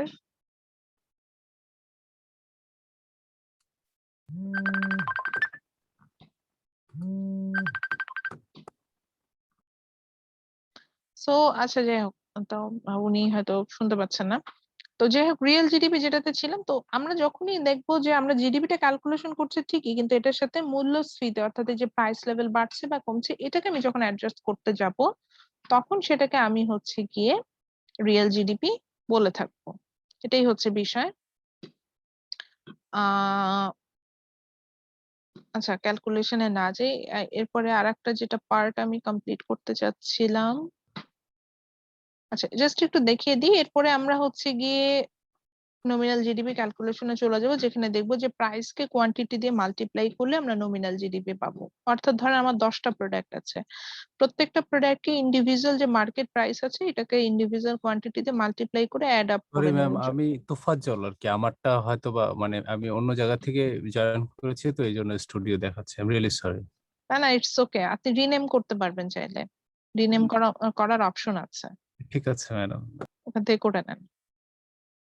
ওকে, সো প্রাইসটাকে যদি কোয়ান্টিটি দিয়ে আমি মাল্টিপ্লাই করি নমিনাল জিডিপি ক্যালকুলেশনের সময় আমার এরকম হবে যে জাস্ট ইন্ডিভিজুয়াল প্রোডাক্ট গুলোকে প্রাইসকে কোয়ান্টিটি দিয়ে মাল্টিপ্লাই করবেন, দেন ওটাকে অ্যাড আপ করে নেবেন, তাহলেই হচ্ছে গিয়ে আপনি নমিনাল জিডিপিটা পাবেন। এইভাবে আমার যতগুলো প্রোডাক্ট থাকবে, যেমন এখানে আমি 2টা প্রোডাক্ট নিয়ে কথা বলেছিলাম, রাইস এন্ড হুইট, তো সেটা নমিনাল জিডিপি ক্যালকুলেশনের সময় আমি যেটা করেছি যে প্রাইসকে কোয়ান্টিটি দিয়ে মাল্টিপ্লাই করেছি, জাস্ট দুটাকে প্রাইসকে কোয়ান্টিটি দিয়ে মাল্টিপ্লাই করে আমি কিন্তু আমার নমিনাল জিডিপি পেয়ে গিয়েছি। এখন আপনি বললেন যে ম্যাডাম এখানে যদি 10 ধরেন আর একটা প্রোডাক্ট থাকতো লাইক হেলথ কেয়ার, আপনি সেটা কি করতেন? তাহলে ঠিকই হেলথ কেয়ারের যে কারেন্ট মার্কেট প্রাইস সেটাকে আমি কোয়ান্টিটি প্রাইসটাকে কোয়ান্টিটি দিয়ে কোনো কিছু আর কোনো অ্যাডজাস্টমেন্টে যেতাম না, আর কি কোয়ান্টিটি কতটুকু কি হচ্ছে না হচ্ছে এগুলো কোনো অ্যাডজাস্টমেন্টে যেতাম না, যখনই মাল্টিপ্লাই করতাম তখন সেখান থেকে আমরা হচ্ছে গিয়ে এটা পেয়ে যেতাম। এই হচ্ছে গিয়ে বিষয়। আচ্ছা, এরপরে আমরা আসবো হচ্ছে গিয়ে আপনার রিয়েল জিডিপি। এটা আর যাচ্ছি না, কাজ এখানে একটু বেস ইয়ার এন্ড আদার্স এটা আমরা একটা টেবিল দিয়ে বুঝেই কাজ করব, ওখান থেকে বুঝবো। আমার ফাইনালি আরেকটা বিষয় নিয়ে একটু কথা বলি, এটার জন্য আমি স্টপ শেয়ারে চলে গেলাম। সো এখন যেহেতু ক্লাসে মোটামুটি সবাই আছেন, আমি এখন এটা নিয়ে একটু আলোচনা করতে পারি আমাদের প্রেজেন্টেশনের ব্যাপারে। আমি প্রেজেন্টেশনটা নিব হচ্ছে কি ভিডিও প্ল্যাটফর্মে, অর্থাৎ আপনি বাসায় প্রেজেন্টেশনটা মেক করে আমরা একই রকম ভাবে একটা ফোল্ডার আপলোড করব যেটা নাম থাকবে ভিডিও প্রেজেন্টেশন, সেখানে আপনারা তাদের ভিডিও আপলোড করে দিবেন, আমি সেখান থেকে তাদের হচ্ছে প্রেজেন্টেশন নিয়ে নিব। হুইচ মিনস আমরা গগবাধা যেভাবে প্রেজেন্টেশন দিয়ে আসি এইভাবে আমরা কোনো প্রেজেন্টেশনে যাব না, আপনি আপনার মতো হচ্ছে গিয়ে বাসায় প্রেজেন্টেশন মেক করে নেবেন এবং সেখান থেকে আমরা হচ্ছে গিয়ে ইনশাল্লাহ আমি আপনাদের এটা নেব। এটাকে আমি বলি ভিডিও প্রেজেন্টেশন। এখন প্রশ্ন হয় হচ্ছে কিভাবে ভিডিও প্রেজেন্টেশন করতে হবে, আইডিয়া নেই। এটার জন্য আমরা 2টা সফটওয়্যার ইউজ করতে পারি। একটা সফটওয়্যারের নাম দিয়েছি হচ্ছে আমি প্রেইজি, আমি দেই নেই, সরি মাই মিস্টেক। একটা সফটওয়্যার আছে এটার নাম হচ্ছে প্রেইজি। প্রেইজি ইউজ করে আপনারা খুব ইজিলি হচ্ছে গিয়ে এটা মেক করতে পারবেন। তারপরে এটার জন্য আমি একটু ওপেন করছি, এটার জন্য আমি কয়েকটা ভিডিও আপনাদের সাথে শেয়ার করব যেখানে আমি নিজেই ডিসকাস করেছি how to make the video presentation using those platform. Just allow me some time, আমি প্লেলিস্টটা ওপেন করে নিই তাহলে পেয়ে যাব। আচ্ছা, আমি আবার একটু স্ক্রিন শেয়ার করছি তাহলে পাবেন আপনারা। আমি যদিও এটা আজকে না হোক কনভেনিয়েন্ট টাইমে গুগল ক্লাসরুমে দিয়ে দেবো। এটা একটা আমার প্লে লিস্ট জাস্ট, হ্যাঁ, developing facilitator from GBS. GBS means air green business school. এখানে আমি দুইটা টিউটোরিয়াল বানিয়ে রেখেছি, যে 2টা টিউটোরিয়াল দেখে আলহামদুলিল্লাহ আপনারা পেরে যাবেন। একটা হচ্ছে how to log in Prezi in the free version, Prezi presentation for the beginner। Prezi নামে আলাদা একটা সফটওয়্যার আছে যেটা মোবাইল ফোনে ইউজ করা যায়, যেটা ল্যাপটপে ইউজ করা যায়। প্রেজির সুবিধাটা হচ্ছে গিয়ে প্রেজিতে ভিডিও অডিও বোথ প্ল্যাটফর্মে আমরা আসতে পারবো, অর্থাৎ আমি কথা বলছি আমাকে দেখা যাবে, আমি যে স্লাইডটা শেয়ার করতে চাচ্ছি সেই স্লাইডটা আমার ব্যাকগ্রাউন্ডে যাবে এবং হচ্ছে গিয়ে একই সাথে রেকর্ডিংটাও হয়ে যাবে। সো এটা খুব সুন্দর একটা প্ল্যাটফর্ম। আর একটা হচ্ছে গিয়ে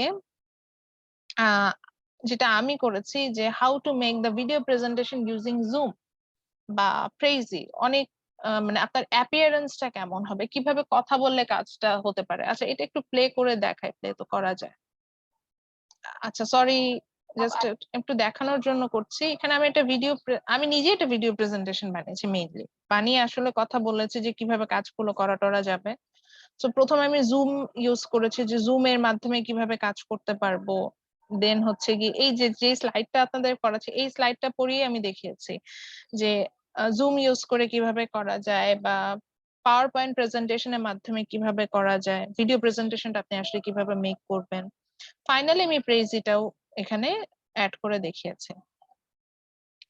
এটা হচ্ছে প্রেজির এটা দেখতে পাচ্ছি, প্রেজিতে কিভাবে ক্যামেরা অন, মানে everything I discuss there. So এই জন্য আসলে আর আমার দরকারই পড়ে না, এই টিউটোরিয়ালটা মেক করে আমি খুব আনন্দে আছি। আমি প্রতি সেমিস্টারে, প্রতি না, এটা লাস্ট সেমিস্টারে বানানো, স্টুডেন্টদের সাথে শেয়ার করে ফেলি, ওরা এটা দেখে মোটামুটি আইডিয়া নিয়ে ফেলে যে কিভাবে আসলে ভিডিও প্রেজেন্টেশনটা মেক করা যায়। সো ঠিক সেম ওয়েতে আমি ভিডিও প্রেজেন্টেশনটা মেক করেছি। আমি যেভাবে মেক করেছি আপনারা এইভাবে করতে পারেন। তো এটার জন্য আসলে আমার একটা ফিডব্যাক লাগবে, তো আমি এটা আপনাদের সাথে শেয়ার করে দেবো আপনাদের গুগল ক্লাসরুমে, যে ভিডিও প্রেজেন্টেশন বলে আমাদের একটা ফোল্ডারই ক্রিয়েট হবে, সেখানে আমরা শেয়ার করব। আপনাদের এই উইকের কাজ থাকবে হচ্ছে গিয়ে এই দুটো রেকর্ডেড ভার্সন আপনারা, এটা আমার ক্লাসের রেকর্ডেড ভার্সন বলতে পারেন, এগুলো হচ্ছে গো থ্রু করবেন। ওই দুটো গো থ্রু করার পরে হচ্ছে গিয়ে আপনাদের কাছ থেকে আমি ফিডব্যাকটা নিব যে আপনাদের প্রবলেমস গুলো কোথায়, কোথায় বুঝতে পারেন ভিডিও প্রেজেন্টেশনটা কিভাবে করেন, সেই ওয়াইজ আমি আপনাদেরকে হেল্প করব। কিন্তু আমার ভিডিও মানে আমার প্রেজেন্টেশন যেটার জন্য 10 মার্কস আছে সেটা এখান থেকেই আসবে। আর আরেকটা অংশ আছে যেটাকে হচ্ছে গ্রুপ অ্যাসাইনমেন্ট, যেটা আপনাদের কিনা ব্রেকআউট রুম অ্যাক্টিভিটিস থেকে আমি দিয়ে দেবো। অলরেডি আপনারা ব্রেকআউট রুমে 2বার জয়েন করেছেন, মানে 2বার কাজ করে আসছেন, ওটা থেকে কিন্তু দিব। নেক্সট ক্লাসে মনে একটা ব্রেকআউট রুম আমি দিব, মনে হয় না আমি একটা ব্রেকআউট রুম দিব জিডিপি ক্যালকুলেশনের, যেটা আমরা নমিনাল জিডিপি দিয়েছি, সেটার জন্য আবার আরেকটা মার্কস করবো। মানে এইভাবে ওইটা থেকে আপনাদের ওই 10 মার্কস চলে আসবে। আমি কি বুঝাতে পেরেছি বিষয়টা? Yes, miss. আচ্ছা, তো আমি এটা শেয়ার করে দেবো, এটা একটু দেখে নেক্সট ক্লাসে আমাকে আস্ক করলে আমি বাকি অংশগুলো বুঝিয়ে দেবো যে আসলে কিভাবে বাকি কোশ্চেন গুলোর অ্যান্সার দিয়ে দিতে পারবো, যে ভিডিও প্রেজেন্টেশনটা আসলে কি বা কিভাবে করবো। তো এটা একটু দেখে নিন। ঠিক আছে, তাহলে আজকে এখানেই শেষ করছি। ইনশাল্লাহ নেক্সট ক্লাসে দেখা হবে। সবাই সাবধানে থাকেন, করোনার প্রকোপ অনেক বেড়েছে। ঠিক আছে, হাইজিন গুলো, সেফটি এন্ড হাইজিন গুলো মেনটেন করেন, সব ক্লাসে যেটা বলি। এই তো, ভালো থাকবেন তাহলে সবাই। আসসালামু আলাইকুম। Assalamu alaikum. আসসালামু আলাইকুম। ওয়ালাইকুম আসসালাম। বললাম